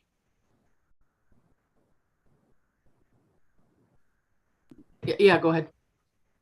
Well, I suppose because, you know, it's visuals perhaps, but, you know, if the mayor and the deputy mayor are both receiving a phone, regular councilors also have communications needs. So in a way, at least on paper, it's leveling that up a little bit, in that, you know, we receive calls all the time too. Yeah, I mean, it's on the one hand, you can say it's not enough money to nickel and dime, and you can say, but you can say the same thing from either side of the proverbial coin. So, Jeannie, what are the implications of it being, you know, an IT allocation versus just being tacked on the pay? Is it a taxation thing? It would actually be tacked on the pay. That's how it's kind of dealt with, like in normal considerations. It would be it's a taxable benefit. So it would be a taxable benefit, and you'd pay the tax against it. It's not eluding anything or whatever. It would actually be added to the pay as a taxable benefit. Mm-hmm. Councillor Barry. Clarification on the cell phones. How do those become administered? Is it through wages or? It is just through the currently it's just through the communications. It's not done that in way, but this is money. It's different because it's money versus an object. Yeah. And so because we're actually paying an additional 20, and I mean, when I say taxable benefit, you're taxed on it. So you would be dollars and cents on what you're paying on a monthly $25 stipend. And just out of curiosity, is it too much of a headache to have each counselor, I think it works out to about $300, have a $300 material fee that they could submit for? Like they could submit twice a year, and once they meet that $300 threshold, or is that too much administration? Well, as I said, it's a little different because this is actual cash in hand that we can't control the use of. So it would be considered, as I said, it's $25 or whatever you decided on added to your pay monthly, and it would be taxed accordingly. On the other end of it, you would be submitting invoices, but it's still cash in hand. It's not an object, so it's a little different. Councillor Dayu. I apologize. I know that this is such a small amount, but it is helpful to hear these details from the back end. But I think what I understand Councillor Barry to be saying is that it would be rather similar to our mileage, where we submit our mileage and we get that back on the basis of what we've submitted. It's not just added to our salary. It's similar, but this is really, it's not like it's cash on, it's not like we've provided a phone. It's cash on, it's cash given. Angie can maybe speak better to it because I'm. Angie, go ahead. Thank you. And I know not better, Jeannie. I was just going to add to it is if for the amount of money, it really wouldn't be worth us administering it. And then council would have to have a policy around what council could submit, and then it gets into, does that meet the criteria? And so it becomes much more of an administrative burden for what you're getting. Yeah, I think that, you know, I think the idea is genuine and noble. I think the logistics and the implementation are a challenge, and I'm starting to just feel a bit squidgy in the conversation that $25 a month, just if people want more money, then we raise the pay, because it's pay. It's you can call it what you want, but it's a pay increase, bottom line. And we went through, we've done the took the step to have the pay equity review for staff wages include council, and you know, council saw that report and decided that it was fine where it was, and passed a resolution to that effect.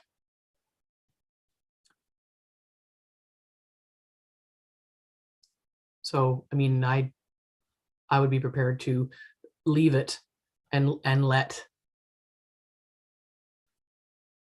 two things, either open up the revisit the council remuneration world as a standalone item, or leave it. That's to me the two options. Councillor Shortreed? I'm on the leave it page. Wasn't at some point in the past, the remuneration was geared towards supplementing internet at home, so on and so forth? Yeah, so historically, for as long as can be remembered, there was 1/3 of municipal or elected officials' pay was tax-free in order to accommodate exactly that: printer cartridges, whatever else, your paper, because we print our own agendas, and whatever else was working. But that, don't forget that also applied to MPPs as well. So when that was peeled back, it certainly affected us more than it affected elected provincial officials, because they're in a whole different financial category of what they get paid and what their bonuses and benefits and staffing and offices and stuff are. So there was more of an impact on us at the bottom level here than there was for others, but we were all included in the same, painted with the same brush. But that was repealed, what, 4 years ago ish. Yeah. Okay, so what would you like to do here? Because I fear that we may end up, because there's only 4 of us today, we may end up 2 and 2, which would I think that technically defeats, does it not? I'd be looking for some process person to weigh in on that. Councillor Dayu. It's a bit challenging because my inclination right now is to just leave it, but that's because I don't need that extra $25 a month. I think council should be mindful moving ahead, though, of the natural limitations of other members of our community joining council because of financial restrictions. They can't take early retirement, or whatever it might be. I think we just need to continue to be mindful of that. I agree with you 100%. I mean, this is the age-old lament, and you, in your remarks, you opened with this, is, there are people who see our annual remuneration report that by law comes to every public council meeting, and I've heard it. I mean, there's people who think that, that my take-home pay as the mayor for all the things that I have to deal with, they think that $29,000 is more than plenty. And there's other people who say, why aren't you people making 80 grand a year? And the way that, here I go again with my getting on how the community is changing, but municipal government is essentially limiting the pool of people that can provide good governance by not paying a living wage. And at some point, someone is going to have to say, we're biting the bullet and we're paying these roles, $55,000 or $60,000 a year, or whatever the world thinks is a living wage, so that you don't have to, be doing a job through the day and taking time off to be on these meetings and that kind of thing. So that's a whole philosophical mind shift in the world of municipal government. But I don't know how long, how many census results do we have to see a 10% increase in population in a place like Algonquin Highlands before we make a change in that regard? 10% isn't 10,000 people, but we see it in all kinds of reports. There's increasing business and increasing demands and increasing expectations, and we have to pay for them. And at some point, somebody's going to have to bite the bullet and say, we're paying these jobs more. And I don't think that, well, I appreciate the intent of the IT. I don't know that $25 a month is going to make a difference in anybody's life if they're considering putting their name in this May. I don't see that as being a game changer for anybody. I think it should be a really serious conversation about wage, pay the job what it's worth. And then people, I mean, sorry, now I'm belaboring it. What do we have in the last election? 34% or something voter turnout in Algonquin Highlands. Well, maybe if people are being paid more, they may pay more attention to who they want to represent them for those dollars. So it's cyclical, and it's a foundational change that hopefully would make people want to pay more attention to local government and governance so that they can make the right choices for their best interest and their dollar. But I'll stop now. It's been my rant for years. Anyway. Okay, so I'm kind of hearing that we love the idea, but we're going to let it lie for now. But I think, Jen, you're absolutely right. It's a conversation that needs to continue and be continually picked up going forward. Councillor Dayu. Perhaps an avenue for this is with our work from home policy. I don't know if it's possible because council is sort of a different beast of staff. We're not technically staff of municipality in the same way, but I wonder if in discussing mechanisms for a potential work from home policy that resolves the sorts of questions that we asked just yesterday with various members of staff needing things for their own home, maybe this could be brought back then because we work from home. So there may be insights. Yeah, I mean, that's an idea. We can leave that with the CAO. Just I know that there's some work around all that coming. I don't know where and how it fits, but yeah, I think we can continue to have regard for the concern and leave it with the CAO to mull about and see if it fits in there somewhere. You know, because the other thing, you're absolutely right. The you know, long-standing lament is, mind you, members of council don't work full-time. It is not a 9 to 5 Monday to Friday. You are technically on call 24/7, 364. Although I have received calls on Christmas Day on occasion, and you know, staff are paid you know, well for their roles and have benefits and pensions because they are full-time employees. We're not. So we have benefits. We introduced that a number of years ago. So that's an added little help there. But there's nothing for us at the end. There's no pensions. So I think it is important to keep the conversation going to, you know, better reflect the needs of the community and pay the wage to broaden the pool for local governance. Okay, so we've talked ourselves into a no, have we, for that for now, but our commitment is to keep the conversation going. All right.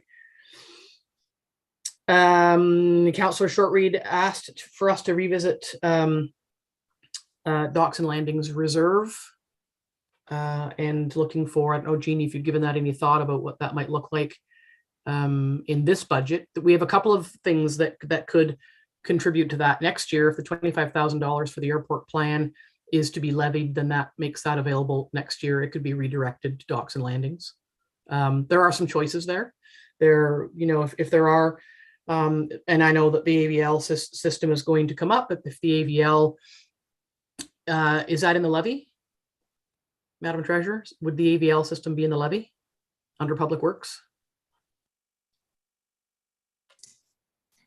Yeah, I think Angie's saying yes. Yeah, it's actually through the reserves.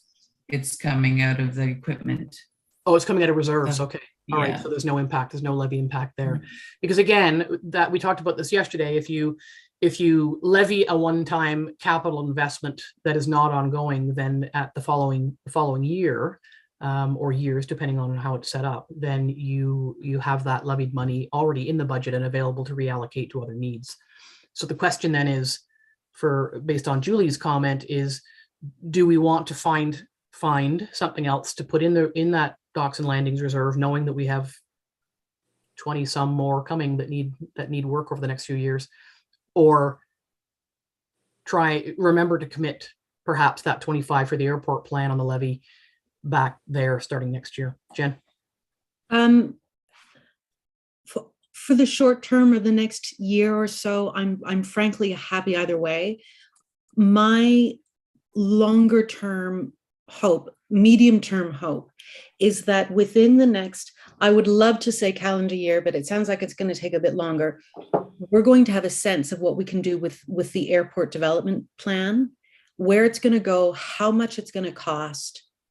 I'm hoping it doesn't cost us $900,000 to implement something. I'm hoping it's going to cost us a lot less. But once that big question is resolved, that's been sort of hanging over the heads of councils for the last umpteen years. There is that levied amount of money that's going toward airport development, which should theoretically stop. Because if we do a good job there, we're not going to be putting 200,000 per year into that reserve. So my medium-term hope would be that there could be some redirection of those monies towards docks and landings once we have a proper plan that's being implemented. Yeah, I think that's a really good point. And whatever, let's just say, I mean, it's the land is set aside to be a business park. And so the updated plan, COVID has changed a lot of things. It's changed a lot of landscapes and a lot of opportunities. And so an updated plan could say do A, B, and C. So you're right. Once A, B, and C, let's just say A, B, and C are complete at the airport. And are they generating income, or did we generate income through sales of lots? Or, that has yet to be decided. And that sort of financial model would be, I would assume, be part of the airport development plan. What would be the best way to either have that land continue to generate revenue for the township? Of course, there's always a matching expenditure to go with it, especially if you're going to be a landlord. Or would you sell those lots outright? So either way, it kind of one has a finite end and one doesn't. And you're right. Going forward, there's that 179 on the levy that could be in the future reallocated, and that's the whole point of having these levied amounts when they're projects that end is you're not taking more from the public, you're just reallocating it where it needs to be. So I agree with you that yeah, absolutely, that longer, medium or longer term, that one, I think it's 179 that goes into the, is it 179? Jeannie's look, 197, thank you. 197, yeah, could be shifted, but that doesn't address the fact that right now we're proposing that we know how much work we have on docks and landings, and once we take out the reserve allocations for Raven Lake and Skin Lake landings, we're only left with $40,000 in that docks and landings reserve, and that's not very much. And what are we putting in? Yeah, 65, but we're taking out 89. And so that means the next council would theoretically be going into budget discussions with only 40 grand. And I don't know that that's going to be able to do the next job on the list in the asset management plan. So options there. I'm going to go to Jen and then back to the treasurer.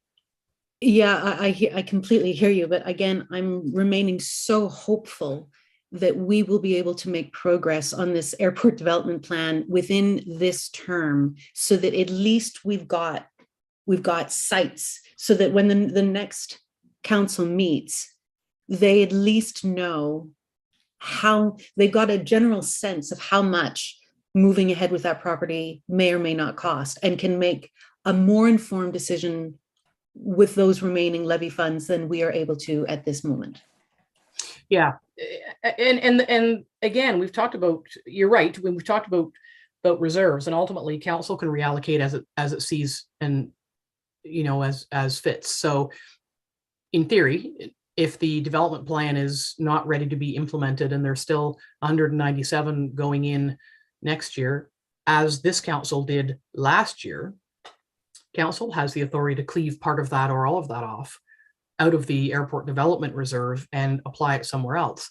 We know that the deputy mayor quite objects to that, but we don't have a plan. We don't have a plan. So the only other choice is you have two choices. You either levy more from the public, or you start to be creative inside with your existing reserve contributions and allocations. That's really the only choices. And that's what each council has to decide, every time they sit down at a budget discussion. Madam CAO. I do wonder, as council will recall, we reallocated the contribution to reserve for the airport development last year. We've reinstated it this year. Council could continue to reallocate it, that contribution, over to docks and landings. Or part of it. Or part of it. Mm-hmm. I'm going to go to the treasurer and then back to Councillor Dayu. I don't disagree with Angie. I mean, you may need to put the monies into a pot that's more beneficial. The other thing to consider is the repaid back of the DRC loan. Once it's all paid back, there is that 100,000 a year that we will be able to reallocate. There's also the asset management infrastructure reserve, which we are using in 2022, but there's, $59,000 a year going there that is to be used as needed. So we can reallocate it. And the other consideration, where we're sitting right now, if we were to up the transfer to reserves from 65 to 100,000, which is an additional 35% or 35,000, we could stop, and that would be at our 5% increase in the levy situation. And you've funded your reserve, you've left the development where it is with, because we know we are heading that way and we are borrowing from that reserve. And that's the levy portion. That means on the municipal tax rate, it's 3%. And on the overall, right now it's 1.5. So it's a very reasonable level to be at. That's just an option. And that would bring us up to 100,000. And that 100,000 would now be part of your annual dollars in your docks and landings and leave the airport alone. Thoughts on that? Councillor Shortreed.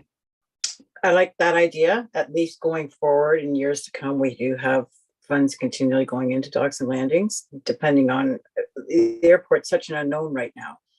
So next year, if it works out that we've got 200,000 left after everything in the airport, then we can cut back. But in the meantime, I just don't want to get stuck between a rock and a hard place with docks and landings.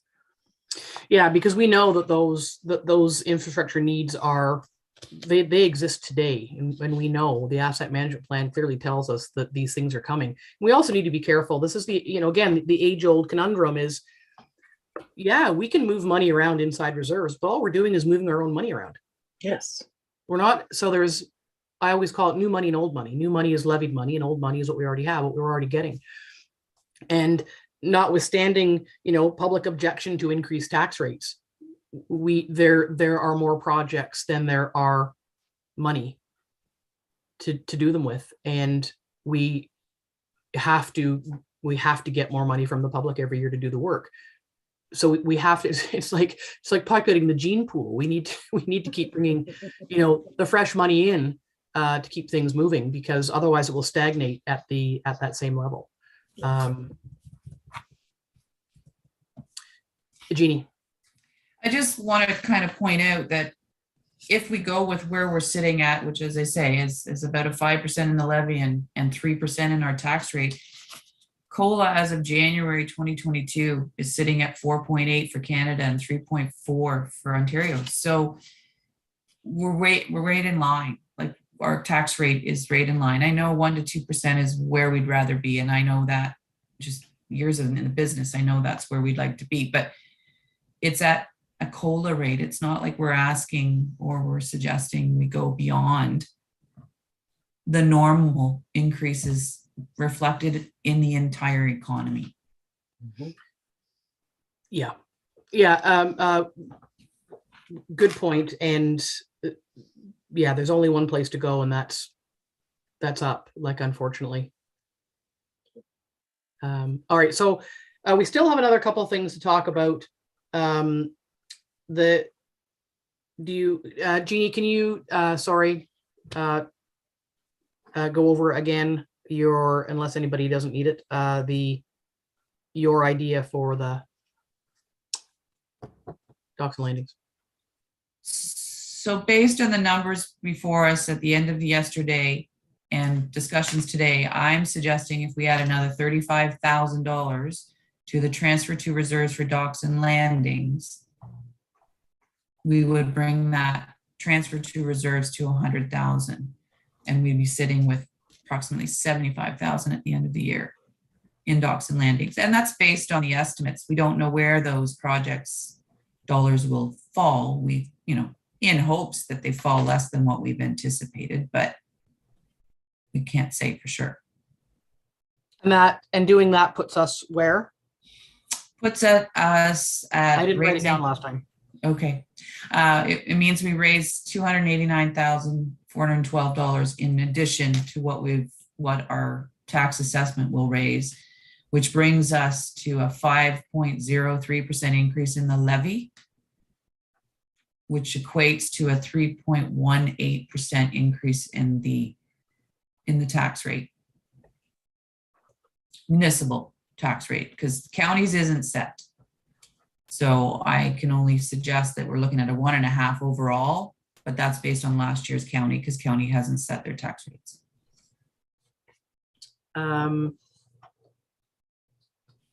So then is council okay with that?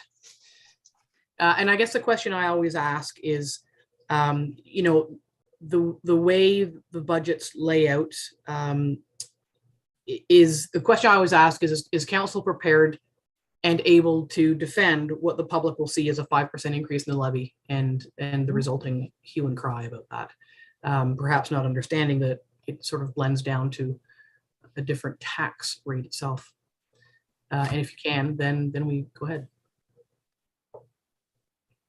Councillor Barry. Just clarification, you're proposing adding an additional 35,000 to docks and landings, and you said we'll come out with $100,000. But I Going see. in. Pardon? Going in, because we're putting 65 in the budget. 65 in the budget already, plus an additional 35. But our projected balance at the end of this, sorry, on December 31st is at 40. So we would be putting in $65,000, or sorry. And okay, we'd be putting in 100,000, but that would only be giving us 75. Is that right? Yeah, your end of the day would be at about 75,000. Okay. And we came in this year at 65 before the project. That's what's going into the reserve. But it's also basically what we had last year. Yeah, right. Yeah. 64 versus 65. Yeah. And then so there's an option, add the 35 to the docks and landings, which means 75,000 at the end of the year in that reserve, which sets that reserve in pretty good stead for going into next year's discussions. But it also equates to, a 5% increase in the levy. And if that's not comfortable for folks, then what other options are you looking at? Is there anything else that you feel, could be revisited or needs to be reconsidered, or split over 2 years? We've done, and Angie will know, so will Lisa, over the years, we have funded a tremendous number of projects by levying half this year, levying the second half the following year, and we do the project in the second year, and that's to reduce the impact on the taxpayer. It slows down projects, but there's no end of projects, we know that, so we won't run out of things to do. And I know, Jen, you wanted to talk about the AVL, and that's worth 40,000. So we can talk about that now, because I think it's all part of this. What's the AVL? The automated system for vehicle location. Sand, the vehicle location, so we know how much sand is put where and when and how. That was Adam talked about that yesterday. Angie? I just wanted to add on that before council goes into that discussion, that's modernization funds. The AVL. Right, so it's not, okay. There's no impact there, really. Jeannie? I just need to clarify that. It isn't, we're taking it from the equipment reserves. It's not actually mod funds for the AVL. The mod funds is paying for the weigh scale and is paying for the card lock. Adam had suggested we could maybe use OSIF funds for that. But when I checked with them, that wasn't a project that they would warrant under it. So that cost is actually, it's funded from reserves, but it's not actually, I mean, there's 28,000 in mod funds, so we certainly could use that. There's 28 left, but there was a bit of confusion there, and it's still being funded, but it's through the reserves equipment. What, the AVL? Okay, so there's no opportunity there then to split that project in half and then have, again, if you levy, it's not, but if you levy money for a one-time project, it's in the levy for next year. And I was thinking that's an opportunity then to use that to redirect it to something like docks and landings or other capital needs we know we're going to have going forward. Just looking for ways to make money work for us more than one time is what I'm looking for. Because we try really hard not to make dead end decisions and make sure that things, have a second or third life in them. Okay, so notwithstanding that the AVL money is, now don't forget we've got the airport plan. If that's 25,000, that's in the levy and that can be reallocated in going forward years. Lisa Berry. Just out of curiosity, would shore road allowance funds coming in, would that qualify for docks and landings?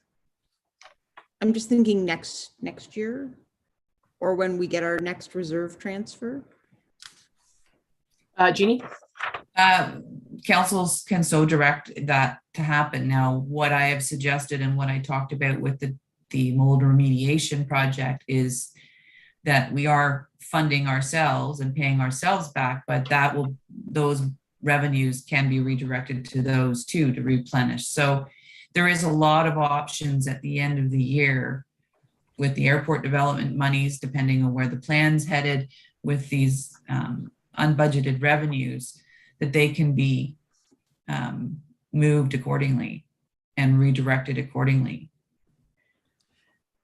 Yeah, that's why it's important to always put some one-time projects on the levy every year to keep that replenishment occurring, because the shore road allowance, we reallocated it that reserve $250,000 toward the $400,000 portion of the Dorset Recreation Center. But as I said yesterday, and we all know, eventually shoreline road allowance sales will come to an end. So you can't rely on it. And so that's the concern it'd be very easy to say, well, we'll just keep relying on that until the day you can't. And then that will be the council that has to bring in an 11% increase, and nobody wants to be those people. So little bits on the levy every year, working strategically with other monies to constantly move the community forward. I'm going to go Councillor Dayu and then back to Councillor Berry. Yeah, just a slight tangent to that is it's one of the reasons why I very much applaud the idea of putting those monies toward the Dorset Recreation Center, because the Dorset Recreation Center reno, it is a one-time cost, fingers crossed. So to take that one-time, that limited lifespan income stream to put towards something that wasn't planned for and hopefully will never occur ever again, it sort of balances it out. Exactly. I'm going to go to Lisa, then Jeannie, and then Julie. I support the idea in principle about putting money into the reserve transfer for docks and landings. However, I'm hesitant given the fact that it's not common practice or common. We haven't had a great track record with many projects coming in under budget, and the fact that we have the mold remediation project, the drainage at the airport, and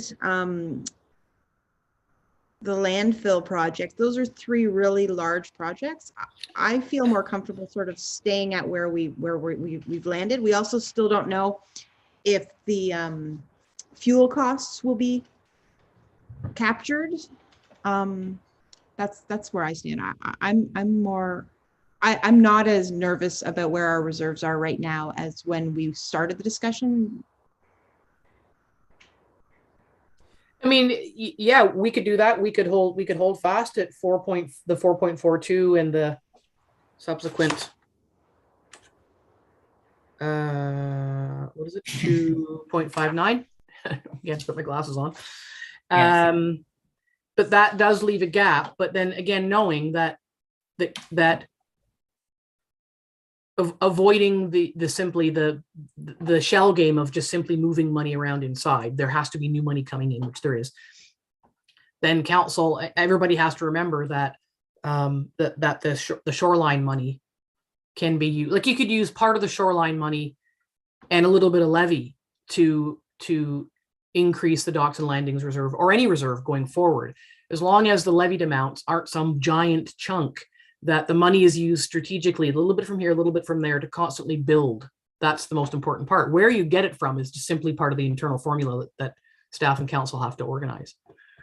So I'm not overly comfortable with 5% of the levy, but I think, given the amount of work staff's done, the amount of attention we pay to these kinds of conversations, I could defend it. But it's a matter of, it's been a tough year for a lot of people, and is 5% just a wee bit too much, given the circumstances?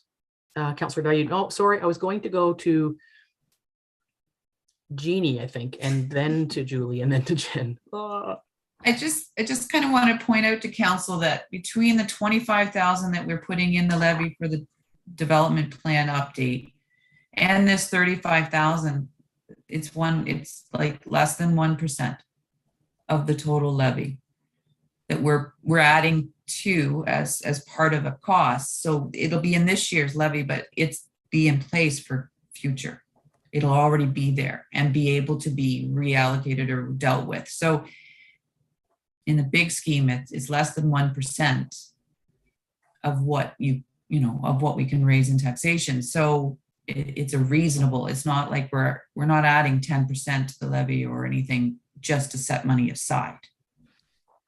Yes, and we run the balance, because our business is public. Is people look at the percent and not the money. So to say again, 1% doesn't generate $1 million that we're then just throwing around like drunken sailors. 1% gets us, what is it now, $59,000? It's not a lot of money. So, okay, Julie, and then Jen. Just my biggest concern is docks and landings is perpetual. It's not a project that's done and over. It's going to be perpetual every year. And once we're done, we're going to start all over again. So it's a never ending project. So it's just, and with everything, the costs going up and up and up, they're not going to go down, down, down. So anything that's going to have to do with docks and landings is going to be more expensive. So I just believe that we need to continually make sure that we have enough for a perpetual project. Yeah, and let's not, that's a good reminder, and let's not forget that we're also facing lots of parking challenges, and we have vaguely, not formally, but we've discussed the idea of either CIPs or P3 partnerships with various organizations to build some of that infrastructure, and that's going to require, a lot of money, and so yes, we need to be mindful of that, and I think that's why it's important to, make sure we genuinely, need or are need what we're putting in the budget, or setting ourselves up for what we're going to need operationally going forward, so that there isn't any sort of leftovers. Jen is next. With apologies for the repeat of this, and being mindful that Liz isn't here, and I know that Liz and I don't see eye to eye so much on the airport, but so I'm curious to know what she would say to this. But from my perspective, my full intention as member of council is to have the airport development piece of the airport, or the airport proper, be an income earner for the municipality within 2 years. And whether that means that we are renting out lots, or that we are selling lots, or that we have come up with some different thing that we haven't thought of yet that brings income in, that for me it's got to be my number one intention as a member of council, is to turn the balance sheet around within 2 years. So next year, the docks and landings questions, Raven and Skin, they've been resolved. And I firmly hope and expect that we were going to have an entirely new, and maybe I won't be reelected, but whoever is sitting at the table will have the means to have a completely different conversation about what to do with this big chunk of money that's coming in from our taxpayers that goes direct to the airport and airport development. Do not pass go, do not collect $200 every year. So with a few exceptions. So for me, the question isn't really a question. This year it's resolved, and this time next year, whoever is sitting on council will have a far better understanding of where those levied monies can go. And I would thoroughly hope that they would go to docks and landings, because they cannot continue to go to airport development. They can't. And that's my firm belief. We've got to start turning around the balance sheet on that. And if the project that is decided by the council of the day requires a continued injection of almost $200,000 a year to sustain the project, then they've made a bad decision. And I don't believe that council would make that decision. So this is a limited concern. I really believe it's a limited concern. Yeah, excuse me. And yeah, hopefully the plan would dictate the path forward, and that would eventually free up some of that 197 that could go other places. It may not. And I think, I don't remember exactly, and Angie may recall, but even to get 3-phase power up to the airport site was, wasn't a price, I want to say $600,000, but that's not accurate, is it? No, it was more like between 2 and 3. So those are the kinds of costs that could be connected to getting that getting that initiative up and running. And I'm not going to speak for Liz; she's not here, but I think those are her concerns. Is let's be careful not to pick away and then be unable to fund the infrastructure that's needed to make that initiative do exactly what you're speaking about. But I think we've got some room in there. I don't disagree with you. So anyway, I mean, heard loud and clear. I don't know if you want to add something there, Jen. No, I think it's just frankly drilling down into the same point. So I'm happy to do it. Okay, so I guess the question is $35,000 additional to docks and landings so that the reserve finishes the year at 75,000. Yes, no. Knowing full well that would take the levy from 4.42 to 5.03. It's a yes, no. Yeah, I mean, I'm kind of a no on that. So that's a no. Lisa Berry. I think it should also be noted that I'd like to believe, maybe I'm wrong, maybe I'm naive, but we've done some pretty substantial work with our docks and landings in the last 2 years with what's going on this year and last year. So I don't think it's not like we're abandoning our post. Like we're still investing money in. We've only really decreased by 20,000, but we've put a substantial amount of money in the last 2 years. We have, but to Councillor Shortreed's point, there are substantial needs in perpetuity. And it'll be like painting the Sydney Bridge in Australia. It will, we can finish up all the infrastructure needs based on the asset management plan in the docks and landing section alone.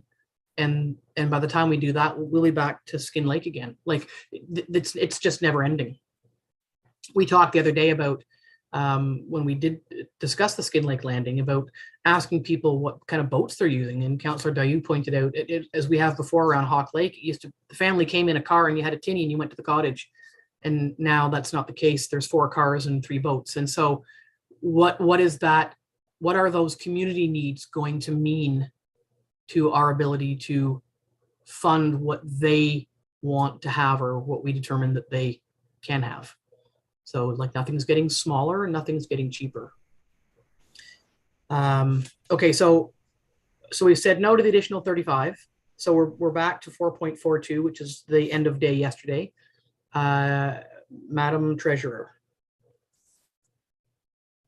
And I don't mean to be pointing out here, but Lake of Bays discussion and some of those works that we've anticipated, we have considered that their portions are going to be paid. So that's something council has to be wary of depending on where those discussions go. And I don't know the history. Angie. Yeah, thank you. And it's funny and- because that did just flash through my mind momentarily a few minutes ago, and I didn't grab it, but it did cross my mind that if we do meet with our friends in Lake of Bays and they say we want to revisit the shared services and we're no longer going to fund, the Raven Lake Landing or the rink, or I don't know. I doubt they will, but everything's a possibility in the world. We'd be back looking for the other half of certainly of the Raven Landing. But excuse me, at this point, I think I'm prepared to take that risk because I'm sure that Mayor Glover and I have had that conversation about the money for Raven. I'm gonna check on that. Angie, you had your hand up. I'm going to move on to something else, if I may. Okay, well, we've made the decision on the 35 and the increase on the levy, which is a no. So we're done there. And we still want to circle back on the AVL. Okay. I'll add, I guess, then something back to airport and the hydro. Adam has sent me a message, and so hydro we can't provide a layout yet because we don't know what that looks like. And so they've advised that it could be upwards of 500,000 or more if they have to upgrade the whole system. So just so council is aware of that as well. I'll wait for my other separate conversation till council's finished. Okay, so that's good information to have. And does that change anybody's mind on the conversation we've had to date or raise any flags or anything? Okay, so well, Angie, just continue then. What's next on your plate, and then we'll circle back to the ABO. One of the things that council has not talked about is cost of living. I want to make sure that council's comfortable with the cost of living that has been included in the budget. The budget was built on 2% cost of living. So just want to make sure that council's comfortable with that rate. And as part of that, I did ask Angie to check with, we are probably one of the only non-unionized environments probably in the province. And so we've always been very attentive to the collective agreements of our neighbors. And yes, the collective agreements were struck in a different time, but they're all at 1.75. So for us coming in at 2, it's a little bit more generous than our neighbors under contract. But would look to hands. Councillor Dayu. I'm almost surprised to hear you make that final comment, Mayor Moffat, because I thought you were going to say, oh, but look at the province. If the cost of living increase estimate of the province is 4, then we're dramatically under. I don't know the financial mechanics of that. I wonder, could someone walk me through that? Not me. Perhaps I can only go by what we've done internally here over the years and how we've done it. Maybe Angie Bird has her hand up to talk about that. What I do know is that you're absolutely right. The unions negotiate for a longer term. So these were set prior to this year. We always look at, what the rate is, what the cost of living is in Canada and in Ontario each year, and then, what everyone is doing around us. This year has certainly been an anomaly, and the Canadian rate is, I think, at 4.8, and the Ontario rate is at 3.4. So Councillor Dayu, you're absolutely right. It's lower, but I think it wouldn't be prudent for, and of course, just my opinion, where in a time when people have closed businesses and lost jobs, and we've been very fortunate in our sector to continue on working, and so we're very thankful for that. So it would make sense to me to stay at the 2%. Councillor Shortreed. I agree. I think we should wait and see next year where this current economy is going, because I think we're in a bubble. I don't know what's going to happen, but I think staying the course until next year, we'll have a really better idea of what's going to happen, hopefully post-COVID. Well, and the other consideration too is, while we can be attentive to the needs of folks in terms of wages, we also have to be attentive to the struggles from the people who have to pay the wages through the tax rate. And I think we're safer to stay where we are as a bit of a middle ground that's attentive to both. And I think Angie makes a very good point, is that municipal staff, they all kept working, and nobody's lost their business or their house. Okay, so are we okay then with the cost of living at 2%? Okay, and then did you have anything else you wanted to bring up to us, Angie Bird? No, that was it. Thank you. Okay, so we talked about that.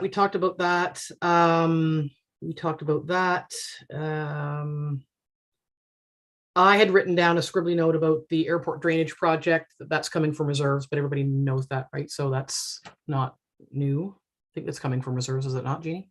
Yeah, and that will get that done. Okay, so there was a couple of, Councillor Dayu had a couple of questions in relation to some projects and priorities, things that didn't find their way to the budget, and I believe the CAO has provided some response there. But one of the things you wanted to talk about, I think, was the AVL. Yeah, if that's all right. Yeah, I've got some technical questions. I wonder, is it possible to we can bring Adam back in? Yep.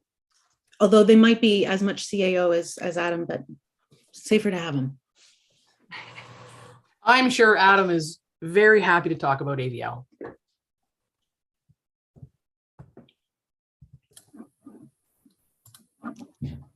Welcome back, Mr. Thorne. Thank you. Jen, go ahead. Yeah, thank you. So the AVL, I would like to have a better sense of its applications, and I've got a few different questions in that regard.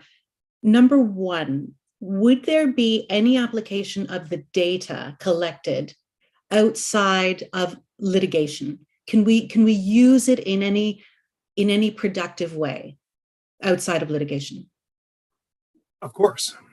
So the tracking system that I'm proposing here would be able to track, again, the amount of sand being used. So ideally, every month in our monthly report, we would be able to bring forward to council, just like the traffic counts, how much sand was used that month.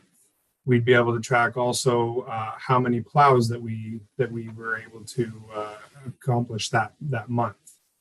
It's not saying that we can't pull that information now from timesheets and plow sheets, which are, hand done and then handed in. This would just be another form that we'd be able to pull that information from. We'd be able to also pull that information over the course of the year, exactly how much sand was put out within reason, given the parameters. But each year we could provide how much sand was put down on the road, on each road, in each section. Really, there's a lot of options here that this would provide us. Yeah, just before you weigh back in, what I'm thinking is, and certainly no disrespect to the department and the needs, but why would a council need to see how much sand went on a road? That's like, I would think that if the information gathered from an AVL system is of value, it's of value internally within the department for budgeting and operations, as opposed to, were I sitting at the council table, well, I mean, I am. I don't care about how much sand went down, because I trust that staff are making sure that it's done. So I'm just looking for, if we didn't have an AVL system, would we ever see how much? You know what I see? I'm just not connecting that.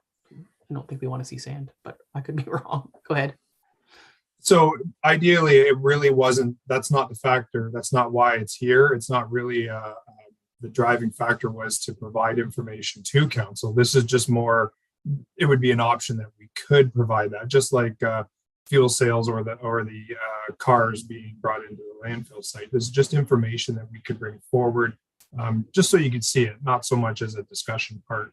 Right. So But then the ideally, value is internally in terms of efficiencies in operations and finance. That's of course, okay. So now I'm going to go back to Councillor Dayu. Oh, sorry, go on. But just, and the main driver is the litigation that this takes. When we first implemented tracking our equipment and tracking where we were on roads, what time we got on them. Currently, what we do now, just to give a bit of background, is the driver takes a plow sheet with them and with the operator. They'll get to a road, they'll write down what time they started plowing, and then they'll write down again when they're done plowing. So they have to stop at the beginning of the road, they have to stop at the end of the road, and then they have to mark down whether it was plowed, sanded solid, or spot sanded. Now, I'm never been into any kind of litigation. I don't think we've ever had that misfortune here regarding plowing and sanding. However, I don't know how well that would stand up when it's chicken scratch on a piece of paper by one of our operators. So at the time when it was implemented, it was our due diligence to show that we're sanding and that we're plowing. However, if we move one step further on this, just because we wrote down that we've plowed and sanded, we don't have the record to show that we actually did that in an electronic form by means of, okay, and I might be going a little bit far here, but our trucks have different settings for the amount of sand that is applied to the road. So if we have one truck that's set on 2 and 3, is that equivalent to what we should be putting out on the road? So we do our due diligence to ensure that our trucks are calibrated every year prior to our sanding operations. However, we have no way to show that we're actually putting out the proper material on the road other than visual. The road is brown when the truck goes over it because it's applied sand. So what this will also help us do is show that we're putting out the proper material. It'll show when we're putting the proper material out, the location of that material. It will also show that we're plowing by means of the truck will document when the plow is down and when the plow is up. Same for the wing. It will also track our grading operations as well. So when we go out to do ice blading, to say that an ice road has been bladed or winged back, or even grading operations in the summertime, we will be able to show that we graded a road. This is how long it took, which will also help us down the road understand how much grading we're actually doing, how many days of kilometers of road that we're actually grading in a season. Councillor Dayu, does that answer your question? The answer seems a bit weedy to me, but certainly it's in response to your question. So it does answer my question. It's a great amount of detail. I struggle with the question of whether this is necessary or whether it's helpful, but not necessarily necessary. And I'm all for efficiencies. I really am. But in a court of law, I wonder if we already have the policies in place and the procedures in place. If we are ever called to defend our actions, we can say, okay, so here are the minimum maintenance standards that we adhere to. Here's our record of weather on that day. Here's the record of what we did on that day. It's handwritten, but it's not, as far as I'm aware, I think that's still valid in a court of law, a handwritten record, which is embedded in other records. So it's not like it can be shown as part of a whole document of recorded efforts. And if we can say in good faith, it is our policy to put down 2 and 3. So given that it's our policy and given that that's what has been recorded by the driver, we firmly believe that that is what is done. I'm not convinced myself that having the additional confirmation from a digital mechanism is going to swing a verdict. So it's in, I suppose, in the interest of trying to conserve taxpayers' funds that I'm asking these questions. And for as grateful as I am for all of that detail, I have to say I'm not entirely convinced that it's necessary. Okay, thank you for that. I'm going to go to Angie and then over to Councillor Barry. I think when we're talking about a court of law, and it's right now it's speculative, and I think Adam is just sort of trying to put some risk management factors in place, is that when it comes to a court, I think of Councillor Daye, what you're speaking of is you know, a lawyer saying to us, so you have a policy in place? Yes, we do. Do you know that all of your staff adhere to it? Well, I assume I do. I assume they do, but you don't know. No, I don't. You know, so this is handwritten. Do you know for sure that that's the exact time they started sanding or where they started sanding? Well, I assume that that's correct. Is there, you know, and the lawyer could say, is there room for error? Yes, there is. So I think the point of this is, and it's not absolutely necessary, you're correct, but I think the point of it is to eliminate some of that gray area where it might be questioned.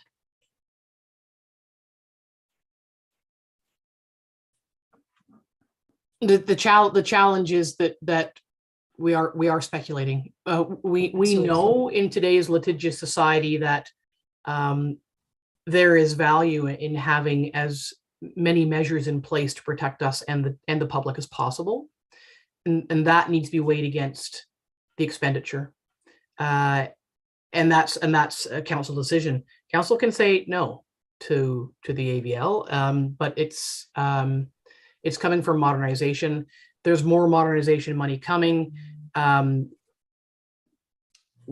Is it not coming from modernization? I believe it's coming from reserves. Reserves, equipment reserves. Sorry, yes, sorry, my apologies. And so the money's there. But just because the money's there doesn't mean you say, well, we'll just buy something with it. It does come down. It's council's decision and discussion about whether it feels that this is a purchase that needs to be made. And it's $40,000. We might say it's not a lot of money. Someone else might say it is a lot of money. So looking for comments from council on what to do around this. Councillor Barry. Just in regards to the service delivery review, is this something that's being discussed across the other 3 municipalities? Adam, go ahead. If I may, so Minden already has this in place. They've had it in place for a while.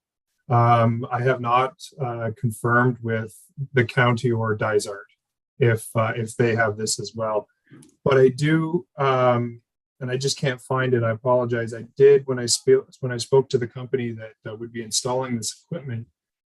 They did provide a letter that they do other municipalities in the area. I'm sorry, I don't have that here with me to confirm who it is, but you know, this is a common device that's being relatively used close by. Well, you know, I think it's important to know what other folks are doing, but not unlike other conversations we've had, just because someone else is doing it doesn't mean we have to, or just because someone else isn't doing it, you know, doesn't mean we don't. So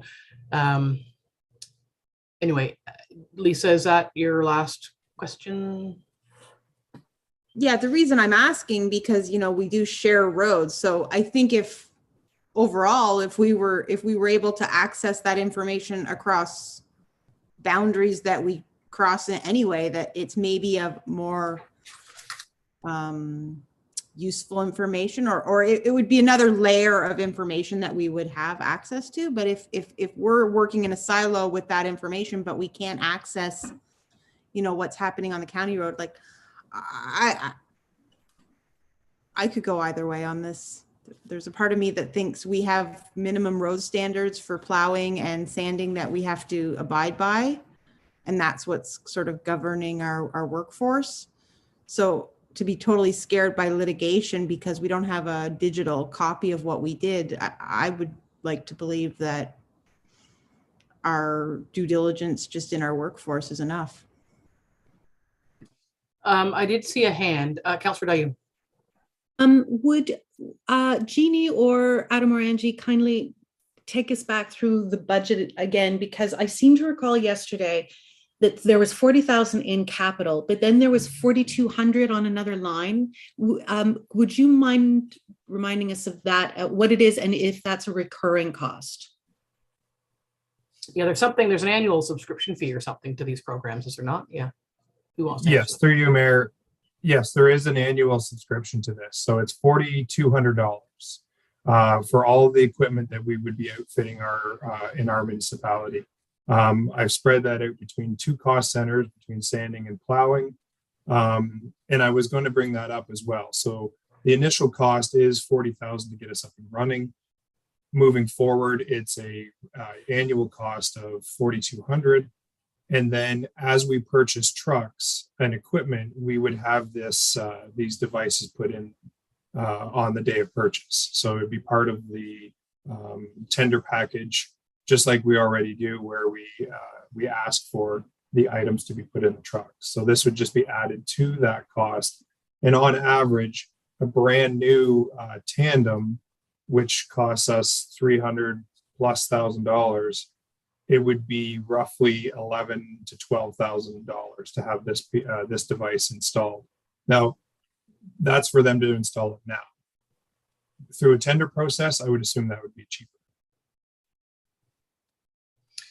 Okay, so in poking at this a little bit more, it's not a $40,000 expenditure drawn from reserves. It's a $40,000 expenditure drawn from reserves, which to me is reasonable, with an additional $4,200 annual subscription with the installation fee. Now, what's if it's a new vehicle and the equipment is, because this just, and some of you will recall, will smile at this, it's the generator project. So we need to make sure that we understand the impact on the budget going forward, to keep the system running. And so you say it's about $11,000 to install it if you were to install it in a truck that we already own. And what about to have it installed on a truck that's being built for us through fleet replacement? Right, and that would be through the tender process. I don't have that number with me, but I would assume that would obviously be a lower cost, given that they're doing it right at the factory when they are already installing other components that run alongside with this system. Yeah, so the additional, I appreciate that there are always costs, subscriptions, and moving forward and installation. I get that, but on its face, it appears to be a $40,000 transfer from reserve, and in fact, that's not the overall and long-term impact on it. And so that council needs to consider that as well. Councillor Dayu. I think if we didn't have any other means of proving the integrity of the work done by Roads Department in Algonquin Highlands in court of law, notwithstanding the little gray areas that Angie very rightly pointed out, but if we had no other means of doing that was acceptable in court, I would be more in favor of this. But we've got a long documented history of doing good work, of adhering to the MMS, to documenting what we're doing. And I would like to think that those gray areas, should we be brought up in court at all, could be proven reasonable with what we already have. And bearing in mind that minimum maintenance standards adherence is one of the ways that we can be exempted from court if we can prove that we've adhered to these standards. It's one of the 3 exemptions that I recall reading, and you can clarify if I've gotten that wrong. But from where it stands now, I do not feel comfortable supporting this additional expense on the back of that. Okay, looking for Councillor Shortreed's comments on that. I just want to add a slight twist to it, coming from, sorry, a family of truckers. When these items first came out, they're also happy to have something in their truck to prove when things do or don't happen, who did or didn't make it happen. So just an employee's view, I think. Go ahead, Adam. So just to further on that comment, this is also an efficiency for our staff. I mean, if you can imagine having to stop every intersection every time you go in and out to write this down, might not seem like much, but doing it day in and day out, it is quite a bit. Trying to track that information on a piece of paper, not to mention, you know, if for some reason, and we've done this quite a bit, where a truck breaks down and a truck has to leave once it's done its route to go to another route to help out, that's another sheet of paper they have to stop at the shop and get, and then head out onto that other route to help sand and plow it. If scenarios like that happen quite a bit, that's why we do so well with our roads, is because when one breaks down, we get someone to fill it in real quick. So this also takes a lot of that paperwork away that staff have to not only go to another route, but now they have to grab that paperwork and try and fill that out to make sure that it's all being documented. So it is a heavy expense. I do understand that, but I do see a lot of the efficiency and benefits to having this, where I'm a strong believer, and I'd rather look at it than look for it when we're sitting down at a litigation. This is a great conversation, and you know, we've just gone around and around and around, and not in a negative way, about making sure we use, you know, the money that comes from the one-time place, or it's, you know, renewable. And I, based on Adam's conversation, I absolutely see the value in providing an efficient, a more efficient service, not only internally, but for the public as well. So reserve money has been generated from somewhere, part of which, just I'm talking about all overall, some of which can be the levy over many, many years. Everything Adam just said about what this program brings to us, it's modernizing. And modernizing is, I hate to say it because it comes from us anyway as people in Ontario, but the modernization money is free money, where the reserve money is our money. So if we have, could we take half of it for modernization? I'm struggling to find my piece of paper to find out what's left in modernization, but I can't see it because I don't have my glasses on. 28. I mean, that would make me feel better, because I think that's what that money is for. And everything Adam just described, it's modernizing those services for the public and for us. And it's just less of a hit on the reserves that we are trying to guard so carefully. And we know that there's more modernization, or there's more money related to COVID coming in the months ahead. I think we know that. Whether they're going to be called modernization or not, I don't know. I think we've done a really good job as a municipality of applying the modernization money to really modernize our operations. So I think we can all be very proud of that. I would rather take less out of our reserves and take some, as much as the treasurer thinks is achievable out of the modernization. That would make me feel better about this whole thing. I'm going to go to Lisa Berry. I'm also concerned about, I agree, I would rather have it come out of modernization, or as much of it that could. But how often would we be paying that $11,000 installation fee? Would that be biannual? Like, to me, the additional costs are as concerning as where the money's coming from for the actual installation. Adam? Through you, Mayor, that would be a one-time fee. It's a one-time fee when we purchase the truck. So when we tender a truck, tandem essentially, what happens is we put all the specs in of what we're looking for a vehicle. We all know how a tender works. So when it comes to this point where it comes into our sanding equipment, our sanding and plowing equipment, this would just be an extra part to that when we specify that we want a certain type of spreader controller, this would be a part B to that tender that would also include all the sensors that would go into the plow up, plow down, sanding, and etc. Okay, final thoughts. We haven't, oh, Jeannie, you did have your hand up. Sorry, go ahead, please. I was just going to say, 20,000 from the mod funds towards that would mean that the 20,000 would remain in the equipment reserves. And it would still leave us a little room in case, because these projects that we're planning from the mod funds are estimates again. So I don't want to leave us completely short should these, depending on where those expenses land. Mm-hmm. But that leaves us with $8,000. We put 20,000 towards the AVL if you so desire. And we're still doing all the software upgrades that are being funded through there. Are they not coming from those funds? Yeah. So yeah, we're using those funds for what they were intended to provide, better service and better operations. Okay. I think we can probably wrap this up. We've provided a level of oversight on this one particular thing that we haven't necessarily applied to other bigger things. It's, as I said before, it's 40 grand or it's only 40 grand. So I don't want to appear cavalier about that amount of money, but we'll just look for final thoughts. I think if it comes from modernization, and council is aware, much like the generator project, that there will be ongoing costs annually to service the implementation of this program.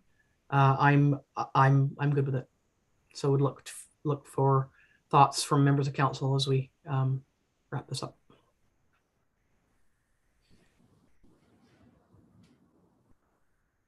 So what we're paid the big bucks for, Councillor Dayu. I don't see it as being either 40 grand or only 40 grand.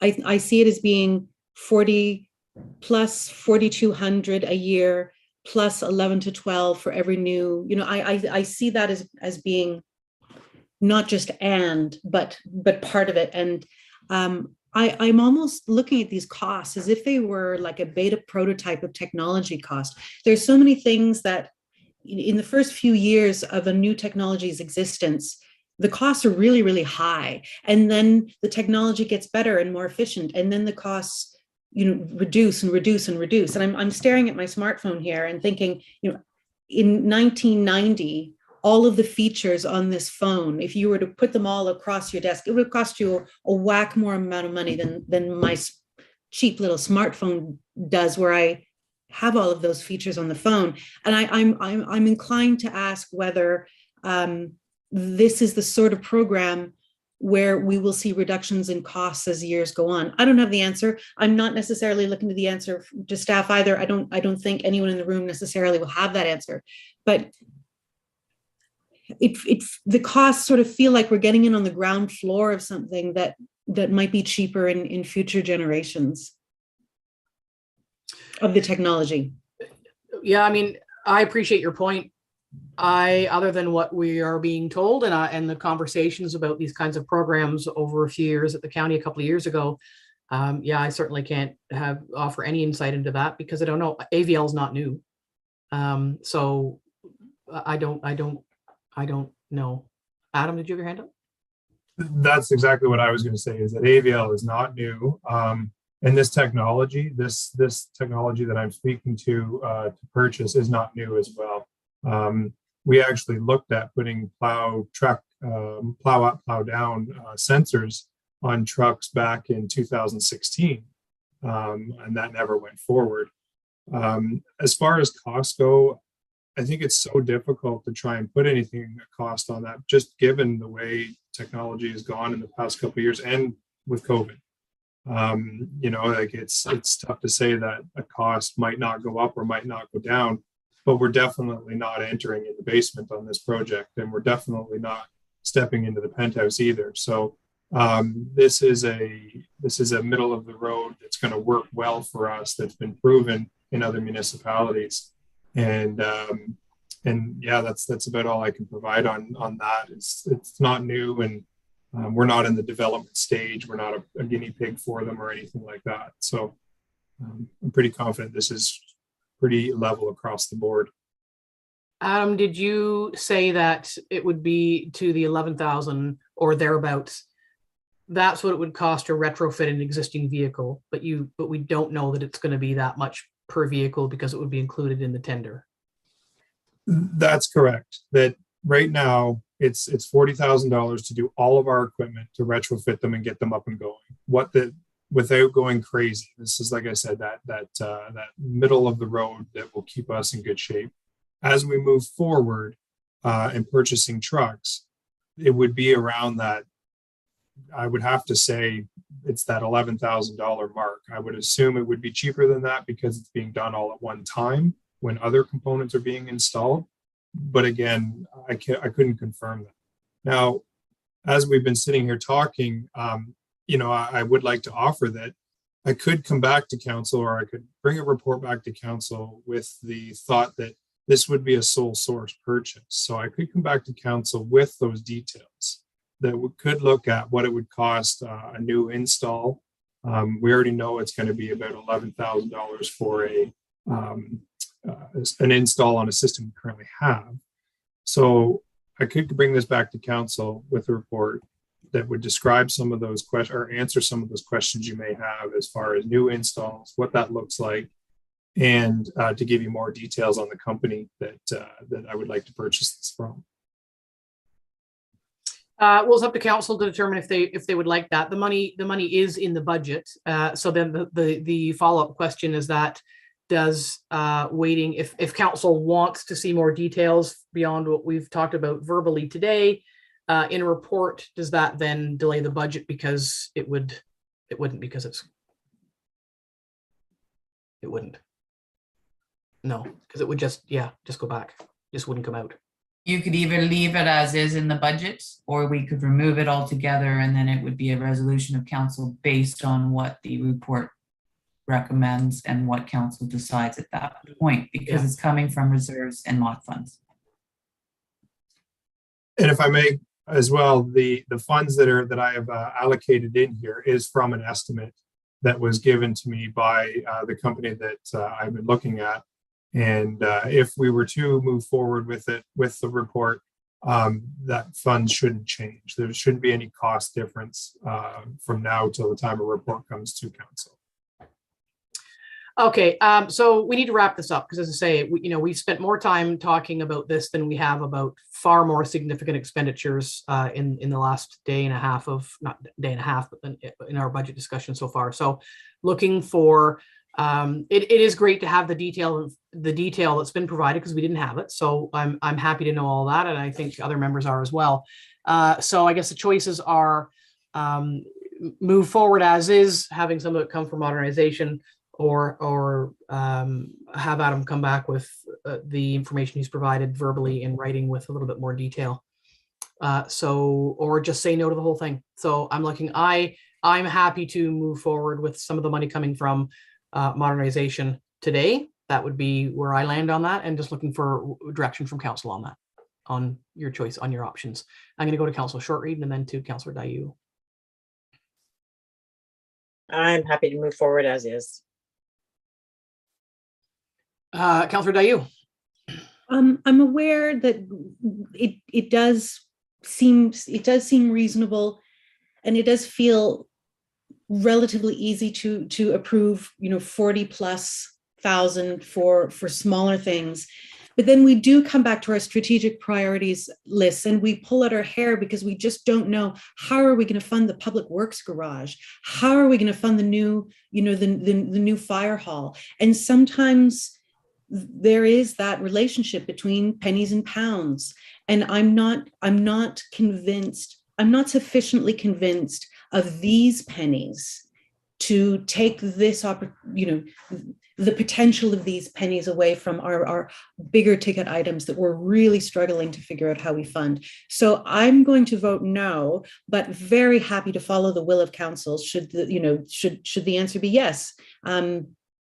Just going to say no myself on this occasion. Yep, fair enough. Councillor Berry. I'm a no, and I'm a no because I can support the 40,000, but the annual contribution is what's leading my decision.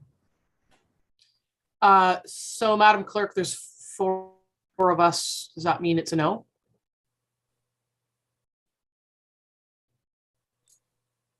Yes, it's defeated. So does that mean that AVL as a concept is just removed? So we're not moving forward with the AVL at all? Okay, if that's where council's landed, that's where council's landed. Okay, so appreciate the conversation. It doesn't affect the budget. So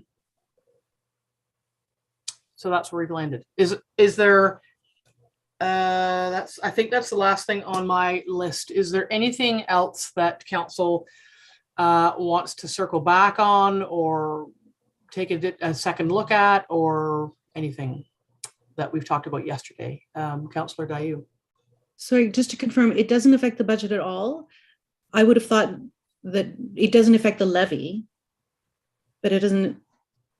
You'll have to help me there, because I would have thought that those reserves then stay in the reserves instead of being pulled out and remain for next year. Yeah, they do. They do, but it doesn't affect the levy. So It the doesn't- revenue, that's what I that change in your levy is nothing, but I would reduce, the reserves would be, like, your reserve chart will be changed, but your reserve chart's changed on a number of things. So reserves will be left, yes. Okay, but the 4,200 I think was going to be levied, wasn't it? So I mean, it's tiny. Yes. Yeah. So there will be a very slight small change that way. Yes. Yeah. Okay. Yeah. And I mean, who knows what's going to happen next year, but I'm open to seeing this again in future years, and maybe things will change. Who knows? I do have another comment to make, though, regarding the overall budget, Madam Mayor, if I may. Sure. Great. So I've been tallying a little list here over our conversations over the last couple of days, given that these great budget discussions, they are about investing in our community, but less celebrated is the investment in our climate change contributions. And Angie and I had a great conversation about this just before we went into budget a couple of days ago. So as we've gone through, I've listed all of the things that we've decided that really do have a very positive impact on our climate change contributions, which for me equates to an investment in those contributions. And those include the Dorset Rec Center thermal envelope. That's going to be improved. We've got a couple of vehicles that will be going to hybrid in this year, which will be our first kick of the can at hybrid, which is a watershed moment for our township, both in building and bylaw and in Parks and Rec. With potential for public works in the future. We've got the Oxtongue Lake windows and potentially furnace, depending on which way that goes, whether we're able to source a heat supply that is fossil fuel or not. But either way, there should be some efficiencies there. Increasingly going online with forms and an online shopping portal, which means that people don't have to jump in the car and drive down to Stanhope to submit their papers. We've been continuing with Zoom conversations for council instead of a couple of us coming from far away. The bauxite joist installation to remedy heat loss in the main building. The fact that we've started the Ivy change or the Ivy network, and we're going to be continuing that initiative. We've got a waste study coming up. These are all investment by small aggregate gains. We're genuinely making progress this year on our climate change commitments, and it's a shame that doesn't have its own column or line or reporting mechanism, so that we can honor that, because the staff have put in some really excellent work to hit these commitments, and I really applaud that, and think it should be noted. So that's what I'm doing. Thank you for that. Yeah, and duly noted. But I'm not looking for a bun fight here, but I wonder then what would be the difference between the investments and all of those things, some of which are, you're absolutely right, incremental advancements toward the greater gain, and bringing back to the AVL system that a reduction in idling time to fill in pieces of paper would be one of those incremental contributions toward those reductions. So, you have to balance it on the whole. So yes, all the things that you noted are noteworthy, as you've noted. But in the face of that, I don't understand why then that wouldn't be considered in something like in that AVL system in terms of a reduction of idling time to fill in pieces of paper. But I mean, I'm not looking to open that discussion again. I just find that a bit interesting, but you're welcome to comment if you'd like. Well, I suppose as everyone certainly knows, not any one decision can be made for the purposes of any one goal. There are multiple goals for our council to weigh up. Some are litigious, some are idling time, some are climate change, some is staff efficiencies, some is trying to keep the budget reduced. There are any number of goals, and not every decision is going to tick each one of those boxes. So the fact that there are things that I have personally said I'm not convinced of yet, for reasons that don't have to do with climate change, doesn't mean that I can't celebrate the things that we did do and see the honor in that, and know that there will be increased opportunities in future years to find those idling time efficiencies. Guess I can't say too much more than that. No. Okay, well, thank you for that. Jeannie, do you have your hand up? Yes, I just want clarification from council. We do have the $4,200 in the budget. I know it's minute, but if we're not doing this project for the AVL, we could reduce that, and that will bring us to a 4.35% increase in the levy overall. So do you want that removed or leave it in? Because if there is if council wants to consider this based on a report that may come later, that money's already there. I just need direction. I don't think there is a report coming later. Okay. From what I heard today. Okay. So remove that $4,200 expense then. Mm-hmm. Sorry, and what's that bring it down to? 4.32, did you say? 4.35 with a total of $250,212 added. So the total levy would be $6 million, 7,979. Okay, and you'll send out your rejigged sheet for us, just so we know what all those highlighted numbers look like. Okay, so budget time. If there's nothing yet, so we've done the new summary, we've done the parking lot, we've done all the sort of orphan tabs. That would conclude then the first round of budget deliberations, and I guess I would ask, the next obvious question is council ready to recommend to itself that it pass the budget as is? We have the February 22nd as a possible day to visit again and review anything. I have to say that I sort of wouldn't mind a little bit of time to ruminate on some of the discussion today, but doesn't need to be that way. So looking for a direction from council in terms of what it wants to do. It can leave the conversation open, simply receive the report by resolution, or it can receive the report by resolution and recommend passing it. I guess that would be at the next meeting. When would that be? The 3rd? Yeah, or do you want to set some time to revisit on the 22nd, just after some time to think? Looking for thoughts from council. What would you like to do, Councillor Shortreed? I'm fine with everything so far. Councillor Dayu? I think if anyone on council is hoping for a bit of rumination time, then there's no harm in making that happen. So I'm happy to put it off for a while. So that what that would mean is committing to convene on the 22nd to finalize, or could we do that? Angie, walk me through that, or Madam Clerk. Do we have to have a budget? Would we have to meet on the 22nd to just say the same thing over again and say, I have nothing to say, and just send it to council? Or we just send it to council and ruminate that day, or what would you propose? Because, the 22nd is another meeting date, which is set aside, but not confirmed. Angie? If council only needs, sort of after a council meeting amount of time, we could do it schedule it after the next council meeting. And then bring, if council was comfortable at that point, then we could bring it to the second meeting in March. I mean, that's pretty common to bring it to the second meeting in March. Okay, so then just not have the meeting on the 22nd, do the same thing, have a council meeting and then a quick budget review and then take it to the meeting after that. Yeah.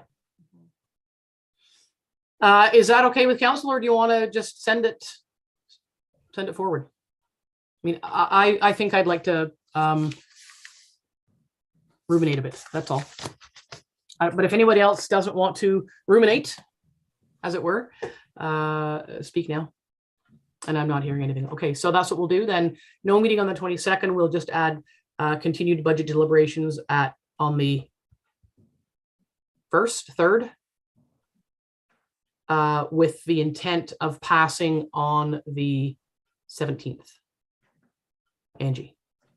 I just want to check with Jeannie and Dawn both, just to make sure I didn't just throw a wrench into something.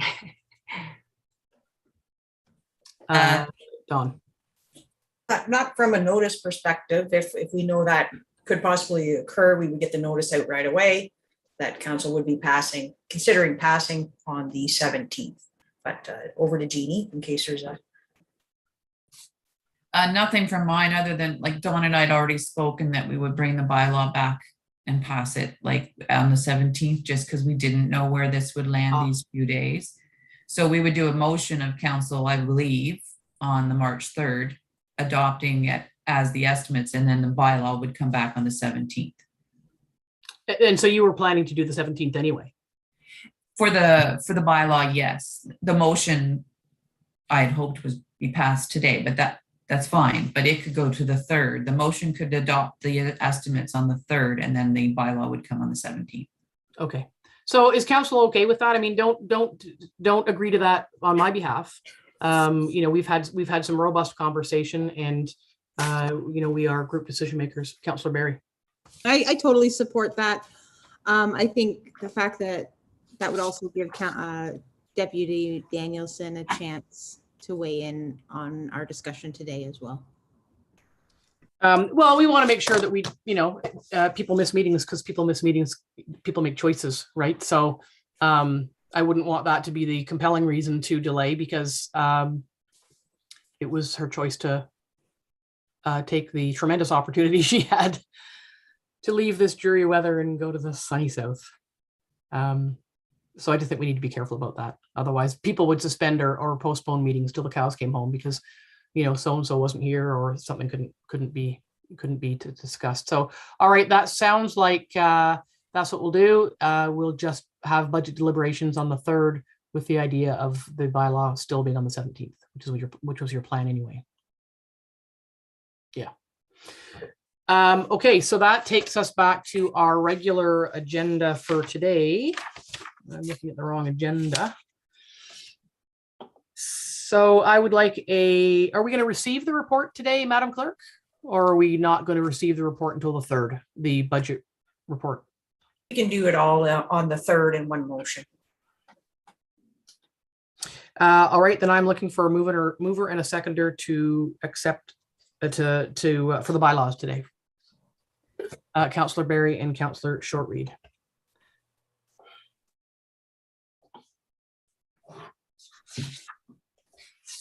Moved by Councillor Barry, second by Councillor Shortreed. Be it resolved, the following bylaws be received and read a first time, considered read a second and third time, and finally passed with the corporate seal affixed. 2022-15 to stop and close and convey part of the original shore road allowance in front of Lot 12, Concession 5, Geographic Township of Stanhope, Washcon Lake, Williams. Bylaw 2022-16 to authorize the execution of an amended agreement between the corporation of the Township of Algonquin Highlands and Camas Inc. for central reservation, registration, and park system services. All in favor?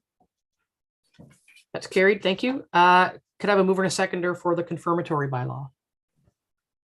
Councillor Shortreed and Councillor Dayu.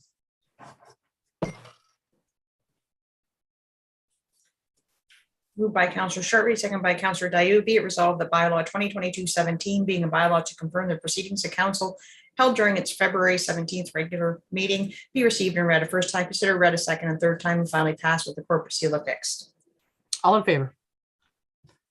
That's carried. Thank you. And adjournment. May I have a mover and a seconder for that? Councillor Dayu and Councillor Barry.